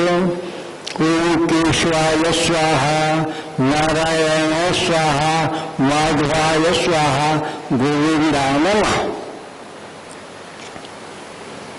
म्हणजे काय देव कोणचाही असो पूजा करताना फक्त ते जे भागवताची 24 नावं ती समोर असतात. मग हा संपूर्ण देश हा बांधला कशामुळे गेला? भागवतामुळे बांधला गेला. कुठल्याही पूजा करताना पाणी ओढतो तेव्हा आपण म्हणतो अपवित्र पडतो वा सर्वावस्था जातो किंवा यशमध्ये पुंडरीकाक्ष च बाह्य अभ्यंतरिषीची. पुंडरीकाक्ष म्हणजे कुठून आला? हा भागवतातनं आलेला आहे. पुंडरीक वरदा हरी विठ्ठल. फक्त पुंडरीक असं म्हटलं पण हा पुंडरीकाक्ष आहे हा याचा अर्थ वेगळा आहे. पण हा जो आहे हा कुठून आला? हा भागवतातनं आला. आणि सगळी पूजा संपल्यानंतर विष्णवेंना विष्णवेंना विष्णवेंना वशत विष्णवेन परिपूर्णम असतो तत्सत श्री विष्णवार्पणमस्तु तत्सत ब्रह्मार्पणमस्तु असं जेव्हा म्हणतात तेव्हा काय आहे? हा विष्णू आणि ब्रह्म कुठून आलं? हे भागवतातून आलंय. म्हणून ज्या भागवताचं जे भगवान वेद व्यास ज्यांना जी उद्रेकना होती की ज्या आपल्यासोबत ज्या धर्मामध्ये शिथिलता आलेली आहे ती पुढे शिथिलता दूर व्हावी म्हणून हा व्यास हा सुद्धा एक अवतार आहे. हा व्यास म्हणून ज्या अवतरित झाला यांनी या भागवताची रचना केली. याच्यामुळे आज येते हिमाचल आज सिंध पर्यंत सगळ्याची ही भागवताची भागवत धर्माची प्रथा रूढ झाली. कोणी जर म्हटलं की आमचा धर्म कुठला तर आमचा भागवत धर्म आहे. कशावर? म्हणजे आमची पूजा पद्धती आहे. आज आम्ही सत्यनारायण केला. कुणी म्हटलं तुमच्या धर्मात भेदाभेद आहे. आमच्या संतांनी म्हटलं विष्णूमध्ये जगो वैष्णवांचं धर्म भेदाभेद धर्मामंडळ. आमच्या धर्मामध्ये भेद नव्हताच. हा भेदाभेद तर नंतरच्या लोकांनी आणला कारण त्यांचाच आमचा बोध होता म्हणून. आमच्यात भेद कधीच नव्हता. आमच्याकडचं एवढं म्हटलं पिंडे मते भिन्ना. प्रत्येक माणसाच्या स्वभावात फरक असतो. त्या स्वभावातला सात्विक राजस तामस हा भाग आम्ही धरून चालतो. हा सात्विक राजस तामस जो भाव असेल तो सत्वगुणाकडे कसा व्हावा याच्याकरता आमचा धर्म प्रयत्न करतो. आमच्या धर्माने केव्हा एवढंच म्हटलं यद रोचते तद्ग्राह्यम यद मा रोचते तत्त्याज्यम.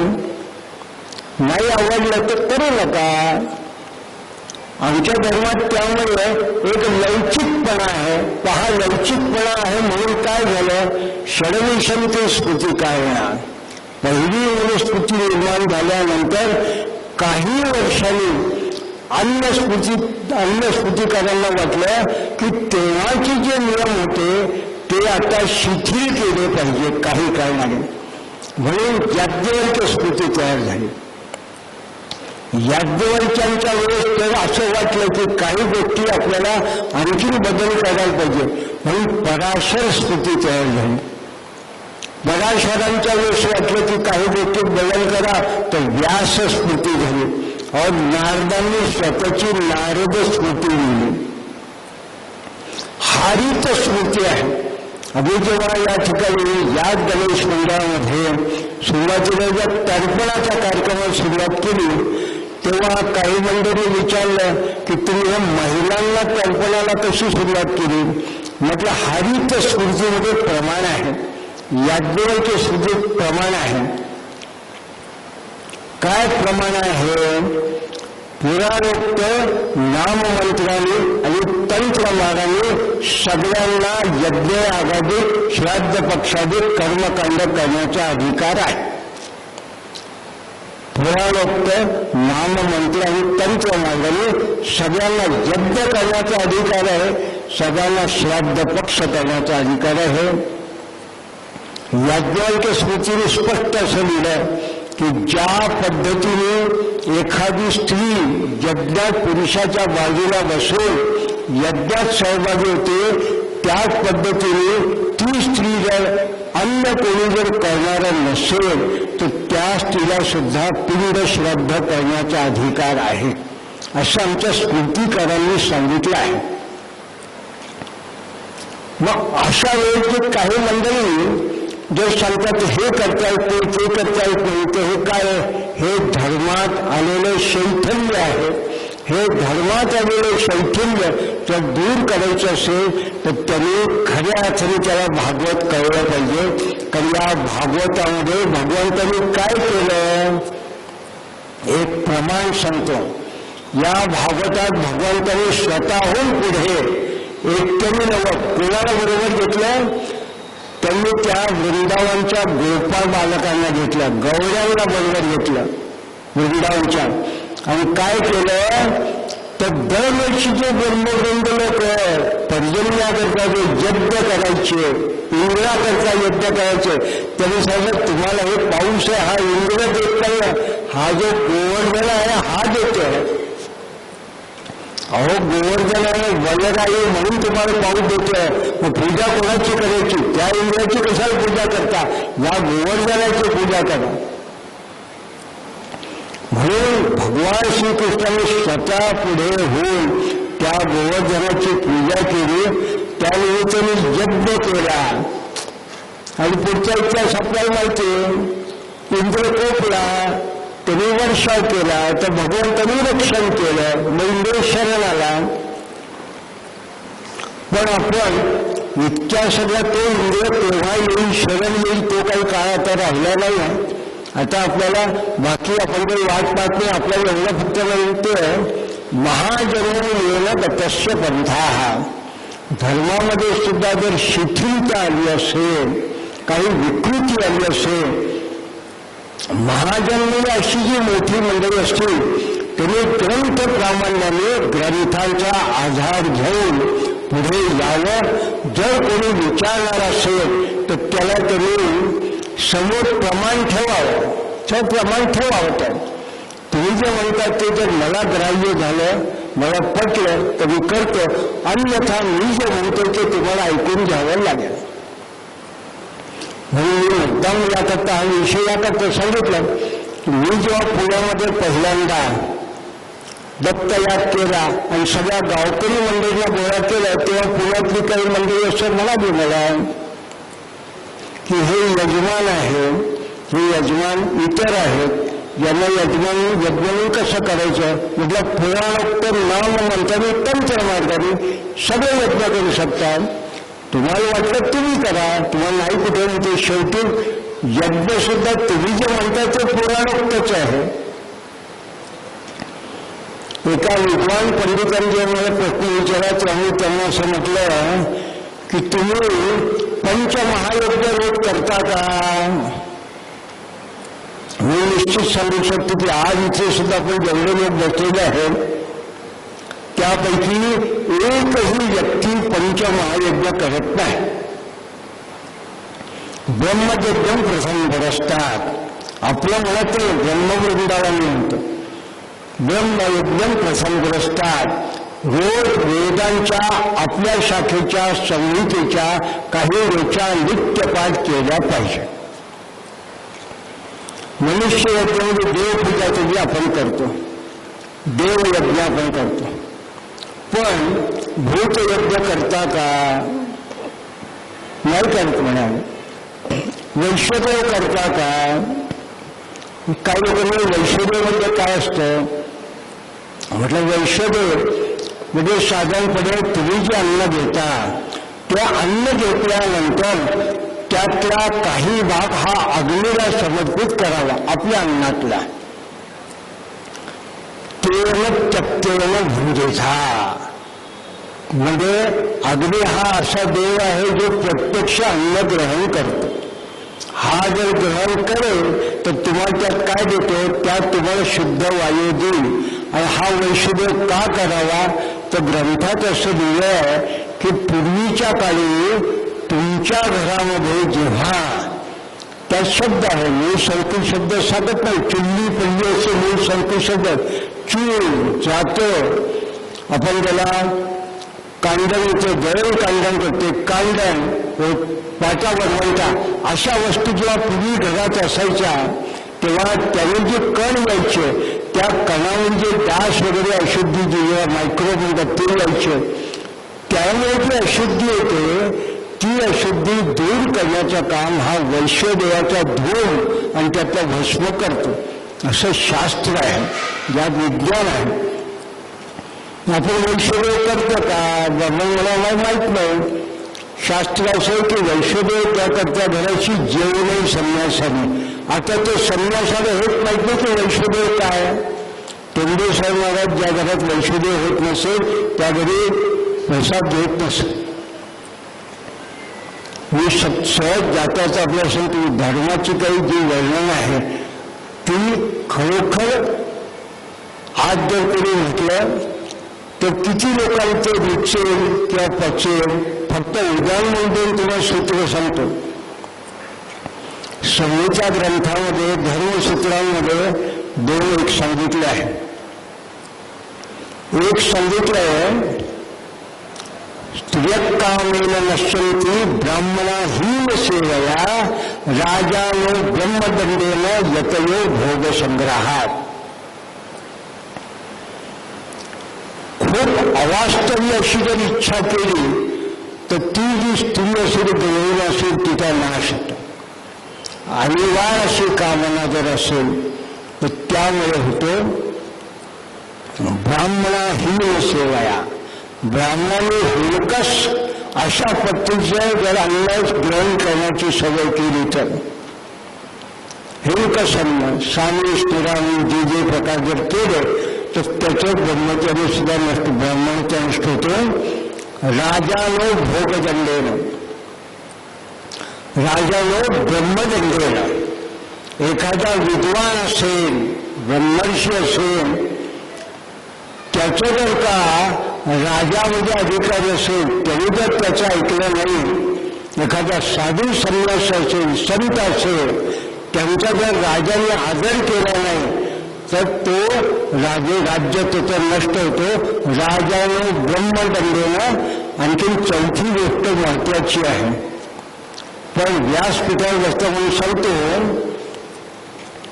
स्त्रियकामेन नश्यन्ति ब्राह्मणा हीन सेवया राजानो ब्रह्मदंडेन यतयो भोग संग्रहात. दंडीवती संन्यासांनी फार भोग संग्रह करू नये. त्याने भाष्य करत नाही, पण हे आपलं धर्मशास्त्र सांगतं. आणखी एक शास्त्र आहे, यज्ञदानम गवालंबम संन्यासम फलप्रत्येकम देवराज्य सुतोत्पत्ती कलोपंच निवर्णे. यज्ञामध्ये एखाद्या विशिष्ट पद्धतीने दान देणं, यज्ञदान. पूर्वीच्या काही यमनाची चितेता वगैरे जे आहेत त्यात तरी एखाद्या दान दिलं, पण अशा पद्धतीने यज्ञाच्या दानावरती वेद काळात जे त्याचा निर्बंध आहे, मुख्य काय आहे यज्ञदान गवालंबम. गवालंब म्हणजे मांसाहार कुठल्याही पद्धतीने यज्ञ शुद्ध कार्यात करू नये. थोडक्यामध्ये बलिदान हा जो प्रकार आहे हा करू नये शास्त्र सांगतं. काही वर्षापूर्वी जेव्हा सोमयाग बघायला गेलो तेव्हा त्यांनी सांगितलं की आमच्याकडे पद्धत अशी की पशु आहे, त्या पशुशिवाय हा यज्ञ होतच नाही. सोमयाग हा पशुच करावा लागतो. वंशट म्हटलं की तो पशुच्या बरोबर ज्या पद्धतीने बापा निघाली पाहिजे त्याला द्यायचं. मग हा जो पशु आहे हा जो आहे याचं कोणाचं वेळ देतात. एका शास्त्रकारांनी असं म्हटलं अश्वम नैवम गजम नैवम व्याघ्रम नैव नैवच अजापुत्र बलिपद्यात. कोणी घोड्याचं बळी देत नाही, हत्तीचंही बलिदान करत नाही, वाघाचा तो प्रश्न असतो. अश्वम नैवम गजम नैवम व्याघ्रम नैव नैवच अजापुत्र बलिपद्यात. ते विचार कोकरी जे असेल बकरीचे वगैरे त्याचे देतात. अजापुत्र बघे त्याला काही विचार आहे त्याचा कोणी वाली नाही. म्हणून त्यांनी असं म्हटलं की ईश्वर दुर्बळ घातका. ईश्वर सुद्धा जे दुर्बल लोक आहेत त्यांची काही मदत करत नाही. का तर अजापुत्र बलिपद्यात. अहो कोणी म्हटलं देव त्याचं सुद्धा आहे. तुम्हाला देव तुमच्याच आहे का आमच्या नाही आहे का. पण देव सुद्धा कसा आहे ईश्वर दुर्बल घातका. जर तुम्ही सशक्त असाल तर देव तुम्हाला साथ देतो. तुम्ही तर दुर्बल असाल तर मग काय धर्मरक्षण करा. अहो स्वतःचं रक्षण केलं तर धर्माचं. म्हणून धर्म रक्षती रक्षिता सधर्म निधन श्रेय. आपण धर्म सुद्धा आपल्या लोकांनी सांगितलं आहे. आपत धर्म जेव्हा सांगितला तेव्हा त्यांनी सांगितलं की आपत धर्मात जर तुम्हाला काही वेळ का वधा केला तर तो क्षम्य आहे. त्याला वध म्हणत नाही. का तो जीव वाचवण्याकरता केला आहे. ते म्हणाल आमच्या धर्मामध्ये सांगितलं की वध करू नाही कोणाचा. आपण आम्ही वध केला आणि तो आमचा वध करेल. त्याला म्हणाल आपत धर्म जीवो जीवश्च जीवनम. मला काही लोकांनी विचारलं की मांसाहाराविषयी तुमच्या मनात का असं विषय. म्हटलं मला एवढं माहिती जीवो जीवश्च जीवनम. तुम्ही जर एखादा जीव पोटात घेतला तर त्या जीवापासून जे कृमी होतील ते तुमचा जीव देतील. म्हणून जीवो जीवश्च जीवनम. पण यज्ञदान गवालंबम संन्यासम फलपैतृकम. यज्ञामध्ये किंवा श्राद्ध पक्षामध्ये मांस वगैरे या पद्धतीने करू नये. आणि आणखी त्यांनी देवराज्य सुते संन्यासन त्यांनी मुद्दाम सांगितलंय. संन्यासन देवराज्य सुतेपत्ती म्हणजे अशा पद्धतीने ज्याला नियोग पद्धतीने त्या काळावर कधी संतती असेल ती निषेध सांगितला कलियुगामध्ये. आणि आता आपण जर विचार केला की हे एकच सूत्र घेतलं जर बाहेर गेलं तर आपल्याला काय लक्षात येईल की धर्मात शैथिल्य आलेलं आहे की नाही. खरोखर आमच्या धर्मात सांगितलं आहे का की हे आपत धर्म चालू ठेवायचं. पण याच्याकरता महाजनो येण गतस्य पंथा. म्हणून भगवंतांनी सांगितलं की इतर कोण करेल त्याची मी काही वाट पाहते. इतरांची गोष्टी तुझं काय सांगत केली ती मीची ठेवलं. मला जर पटलं नाही तर मी सुरुवात करतो. म्हणून भगवंतांनी स्वतः सुरुवात केली. या इंद्राचा यज्ञ करू नका, गोवर्धनाचा करा. त्यांनी केला म्हणून सगळे करायला लागले. म्हणून आम्ही सुद्धा जेव्हा मध्यंतरी मागवैद्य प्रतिष्ठानचा मध्ये यज्ञ केला मनमोहनजी वैद्यांच्या उपस्थितीत शेतकऱ्यांना बरोबर घेऊन तेव्हा आम्ही गोवर्धन याग केला. आणि आम्ही गोवर्धन याग करताना म्हटलं की ज्या ज्या शेतकऱ्याला स्वतःच्या शेतीच्या उत्पन्नाविषयी जमिनीविषयी किंबहुना स्वतःच्या आरोग्याविषयी ज्याला स्वास्थ्य असेल, ज्याला असं वाटत असेल की माझ्या शेतीचं आरोग्य चांगलं राहावं, माझ्या जमिनीचं आरोग्य चांगलं राहावं, माझ्या कुटुंबाचं आरोग्य चांगलं राहावं, त्यांनी प्रत्येकाने गोवर्धन याग करावा. विशेषतः गोवर्धन याग हा फक्त तुमच्या आमच्या शेती करता नाही, तर हा गायीच्या रक्षणाकरता सुद्धा केला पाहिजे. कारण गोवर्धन यागामध्ये गोमय, गोमूत्र आणि गोघृत हे 3 प्रधान आहेत आहुती. याच्याकरता गाय सुद्धा ठेवली पाहिजे. या सगळ्याचं रक्षण करायचं असेल तर गोवर्धन याग माणसाने केला पाहिजे. करणारा कोणी शेतकरी आहे. शेतकऱ्याला तंत्राशी काही घेणं देणं नाही, वेदाशी घेणं नाही. त्याला एवढं माहिती आहे की श्रीमद भागवत ग्रंथामध्ये भगवान कृष्णाने सगळ्या गवळ्यांना घेऊन गोवर्धन याग केला. तर आज सुद्धा कुठलाही गरीबातला गरीब शेतकरी आपल्या शेतामध्ये गोवर्धन, हिंदी भाषेत गोवर्धन म्हणजे गोमय शेण आहे, त्याला गोवर्धन असं म्हणतात.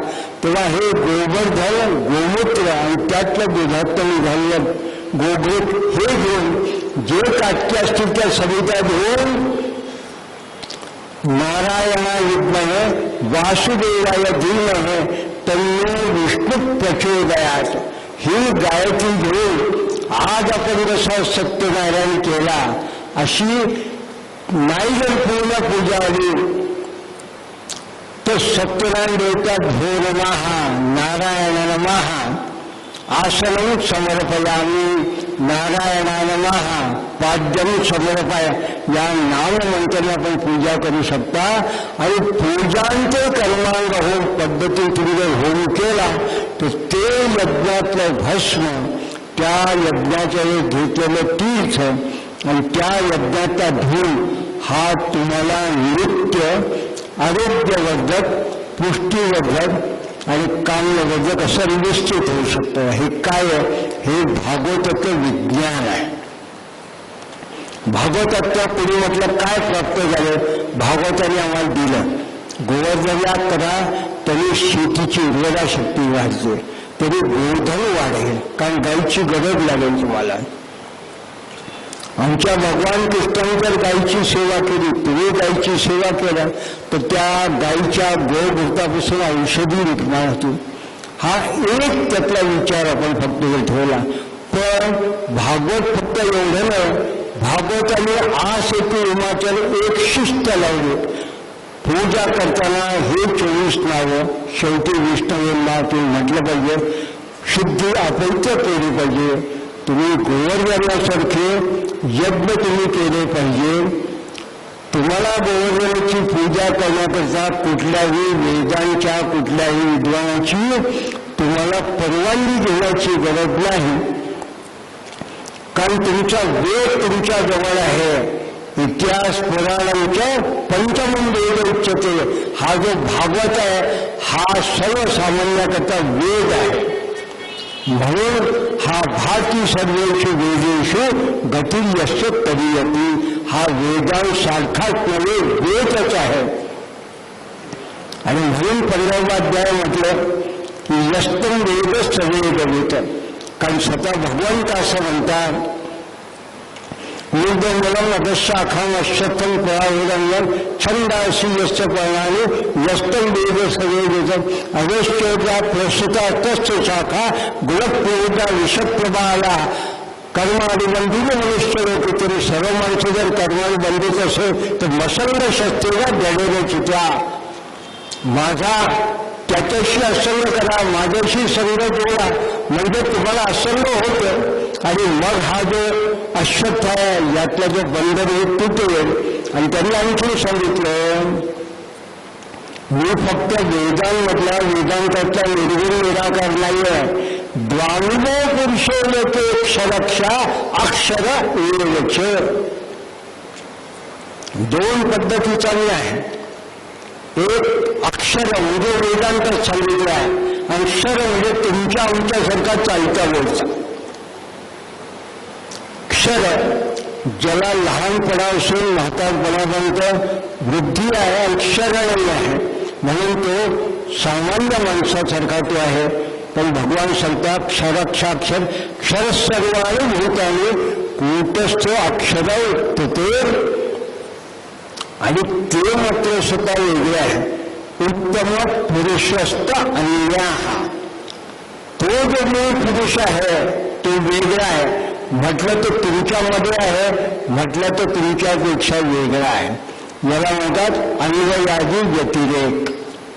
तुमच्यातही आहे, तुमच्यापेक्षा वेगळाही आहे. म्हणून माऊलीने त्याचं वर्णन करताना असं म्हटलं, ते इतरांसारखा जरी आवडे तरी मनुष्यत्व तयार न घडे.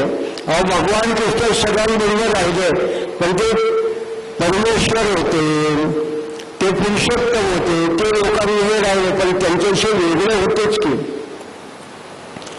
जैसे जरा माझी न बुडे भानुबिंब, जसं पाण्यामध्ये सूर्याचं प्रतिबिंब जरी दिसलं तरी त्याला स्पर्श होत नाही, तसा तो आहे. कारण ते काय म्हणतात, नतद्भासते सूर्य न शशांको न पावका जग गत्वा न निवर्तन्ते.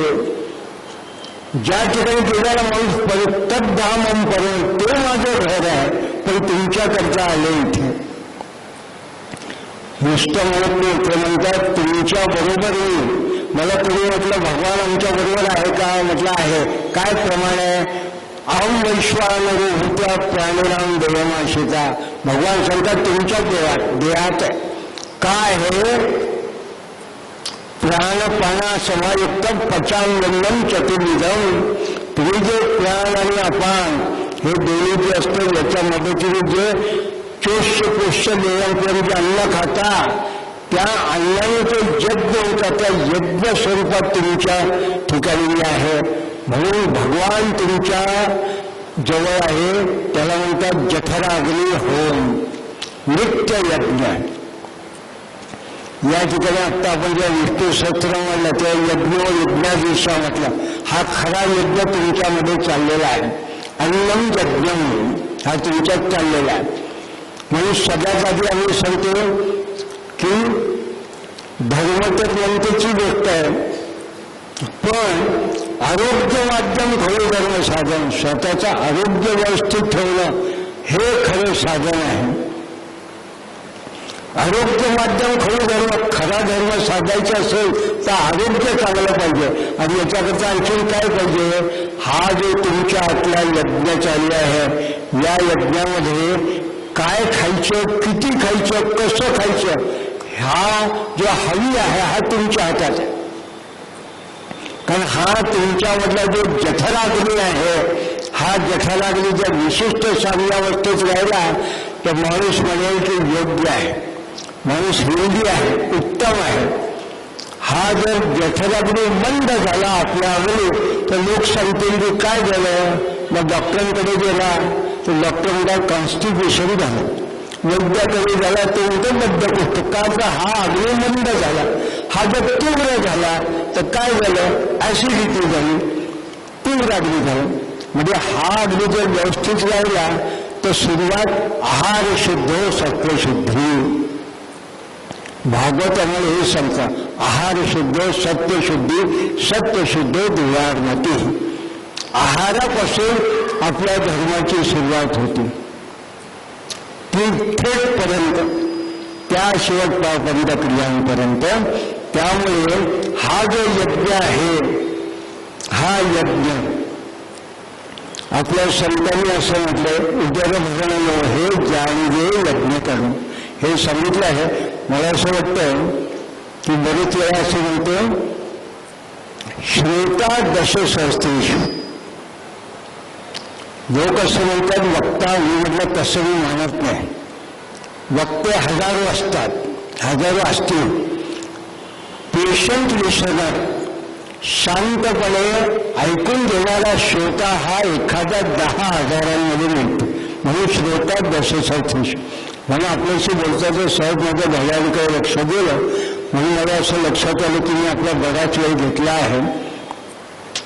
म्हणून हा जो आपला सर्व वेदांत सारण श्रीमद भागवत रसायन यातल्या उत्तरार्धात आपण हा जो यज्ञ आणि धर्म हा जो विषय घेतला, याच्याविषयी फक्त आपण निरूपण या निमित्ताने केलं. आणि हे भागवत कोणाला कळलं असं शेवटच्या 5 मिनिटात सांगतो. आजच्या काळात हे भागवत नाथ महाराजांना कळलं, एकनाथ महाराजांना कळलं. म्हणून एकनाथ महाराजांनी एकादश स्कंदाच्या या 35 अध्यायावरती 31 अध्यायावरती 18,000 ओव्यांचा ग्रंथ लिहिला. आणि त्या एकनाथ महाराजांच्या या एकनाथ भागवताची प्रशस्ती काय तर 5 अध्याय त्यांनी पैठणीला लिहिले. मग त्या काळात जसं ज्ञानेश्वर माऊलींच्या काळात ज्ञानेश्वरी लिहिली म्हणून तिथल्या विद्वान ब्रह्मवेदांच्या लोकांनी त्रास दिला. तुकाराम महाराजांनी केलं म्हणून तुकारामांनी कसा त्रास दिला तसं एकनाथ महाराजांनी लिहिलेले 5 अध्याय त्यांच्या एका शिष्याने काशीला जाऊन मणिकर्णिका घाटावरती जेव्हा वाचा सुरुवात केली तेव्हा तिथली विद्वान मंडळी त्यांनी त्याच्यावर आग पाडत सुरुवात केली की अरे या भागवतासारख्या ग्रंथाचं ते मराठीकरण करता. आणि काय करावं ते ज्यांच्या शिष्या जेव्हा त्यांनी सांगते कोण आहे तुमचे गुरु त्यांना बोलवा आणि त्यांना क्षमा याचना करायला सांगा आणि त्यांना प्रायश्चित्त घ्यायला सांगा की तुम्ही भागवताचं मराठीमध्ये अशा पद्धतीने करू नये. म्हणून नाथ महाराज जेव्हा काशीला गेले आणि ते जे संन्यासी होते त्यांच्या वेळचा विद्वान ब्रह्मवृंद जेव्हा समोर बसला आणि त्यांनी जेव्हा असं म्हटलं त्या संन्यासांनी की असा जो दांभिक असेल जो संस्कृत भागवत ग्रंथाचं मराठीमध्ये जर का अनुवाद करत असेल त्याचं मुखदर्शन मला कधी कोण पाहिजे म्हणून असं म्हणतात नाथांच्या चरित्रात त्यांनी पडद्यामध्ये ठेवला. इकडे नाथ बसलेले इकडे संन्यासी यती बसलेले आणि विद्वान लोकांनी त्यांच्याशी नाथांनी चर्चा केली.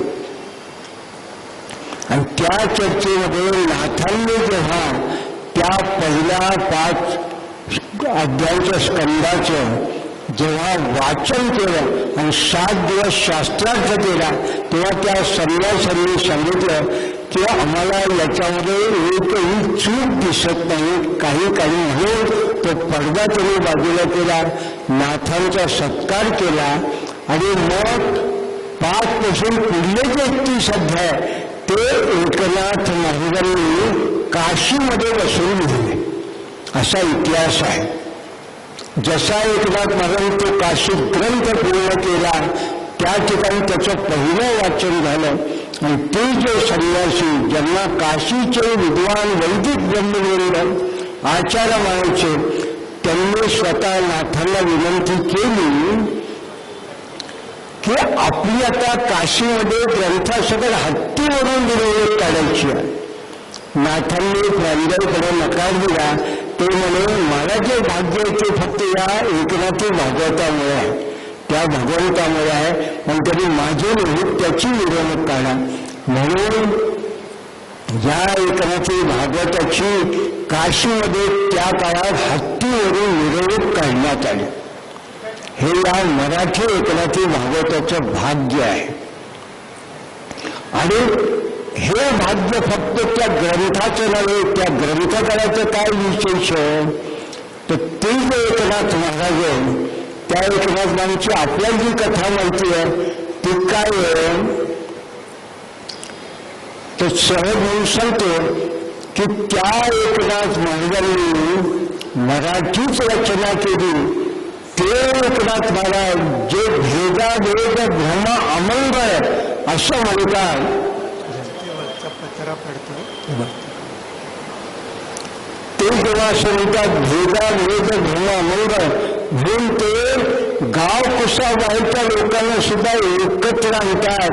म्हणून त्यांची परीक्षा पाहण्याकरता जेव्हा स्थानिक ब्रह्मवृंदांनी त्यांच्या घरी पितृभोजन जेव्हा पक्ष होतं श्राद्ध त्या श्राद्धाकरता नकारा दिला का तर एकनाथांच्या ज्या पत्नी होत्या त्यांनी स्वयंपाक केल्याची गाव कशाची मंडळी होती. त्यांनी असं म्हटलं की किती अन्नाचा सुग्रास वास येतोय. लहान मुलांनी म्हटलं आम्हाला केव्हा लगान मिळेल. तेव्हा त्या बाई गोपिका बाईने त्यांना ते दिलं अन्न.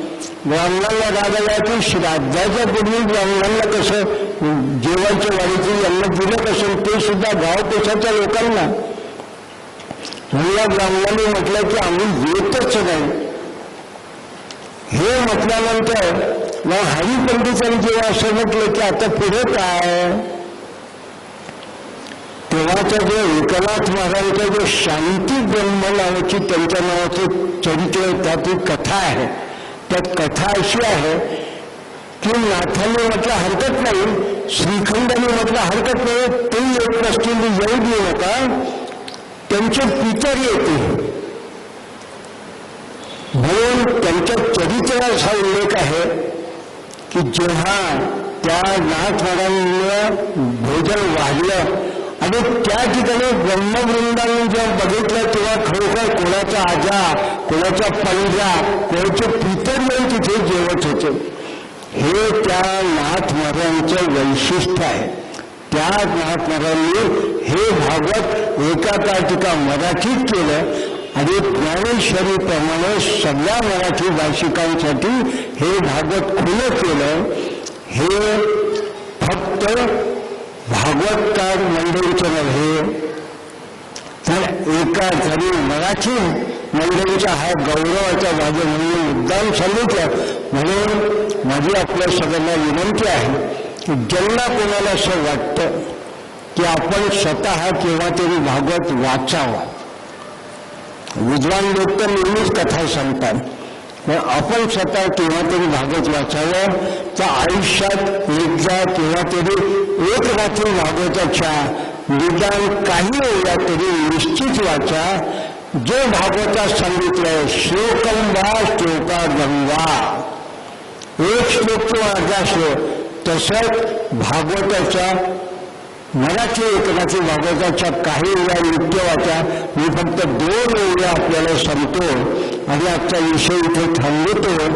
एकनाथ महाराज असं म्हणतात, ज्या निज सुखा कारण सदाशिव सेवी स्मशान, ते सुख ब्रह्मा काय जाणे, मद भक्ता भक्तीचा उल्हास. सद्गुरू जो संसारी त्याची आज्ञा वाहेली शिरी, तो जयावरी कृपा करी, तो उद्धरी तात्काळ. जो शब्दज्ञाने पारंगत, ब्रह्मानंदी सदा दिल्लत, शिष्य प्रबोधने समर्थ, तोची मूर्तिमंत श्रीमंत सद्गुरु. अवधूत चिंतन श्री गुरुदेव. आज ज्ञानोत्तमी ज्ञान यज्ञाची आपण इथे पूर्ती केली आहे. मला अतिशय आनंद आहे की आपण सगळ्या लोकांनी इथे येऊन या दर्जातून सहभाग घेतला. म्हणून फक्त शुभेच्छा. यावतीची तरंगात वहती सुरनधी जन्मवी पुण्यतोया, यावत आकाश मार्गे तपती दिनकरो भास्करो लोकपाला, यावत वज्रेंद्र नील स्फटिक मनुष्यला वर्तते मेरु शृंगे, त्यावत्तम जयति वितरां जीव संभोग प्रसादात. आदित्या रुद्रा वसवाः मरुद्गणाः प्रक्षन्ति मंगलानि शिवं यशः, यावत् भागीरथी गंगा, यावत् देवो महेश्वरा, यावत् प्रकाशते भानु, तावत् निर्वय. आणि सर्वात शेवटी प्रार्थना, त्यांनी वैश्विक प्रार्थना असं म्हणतो, धर्मे प्रीती सन्मती देही भक्ती, सत्संगाप्ती देही भुक्ती च मुक्ती, भावाशक्ती च्या अखिलानंदमूर्ती, घोरात कष्टात उद्धरास्मान नमस्ते. कृष्ण गोविंद स्मरण गोविंद, गोपाल कृष्ण भगवान की जय.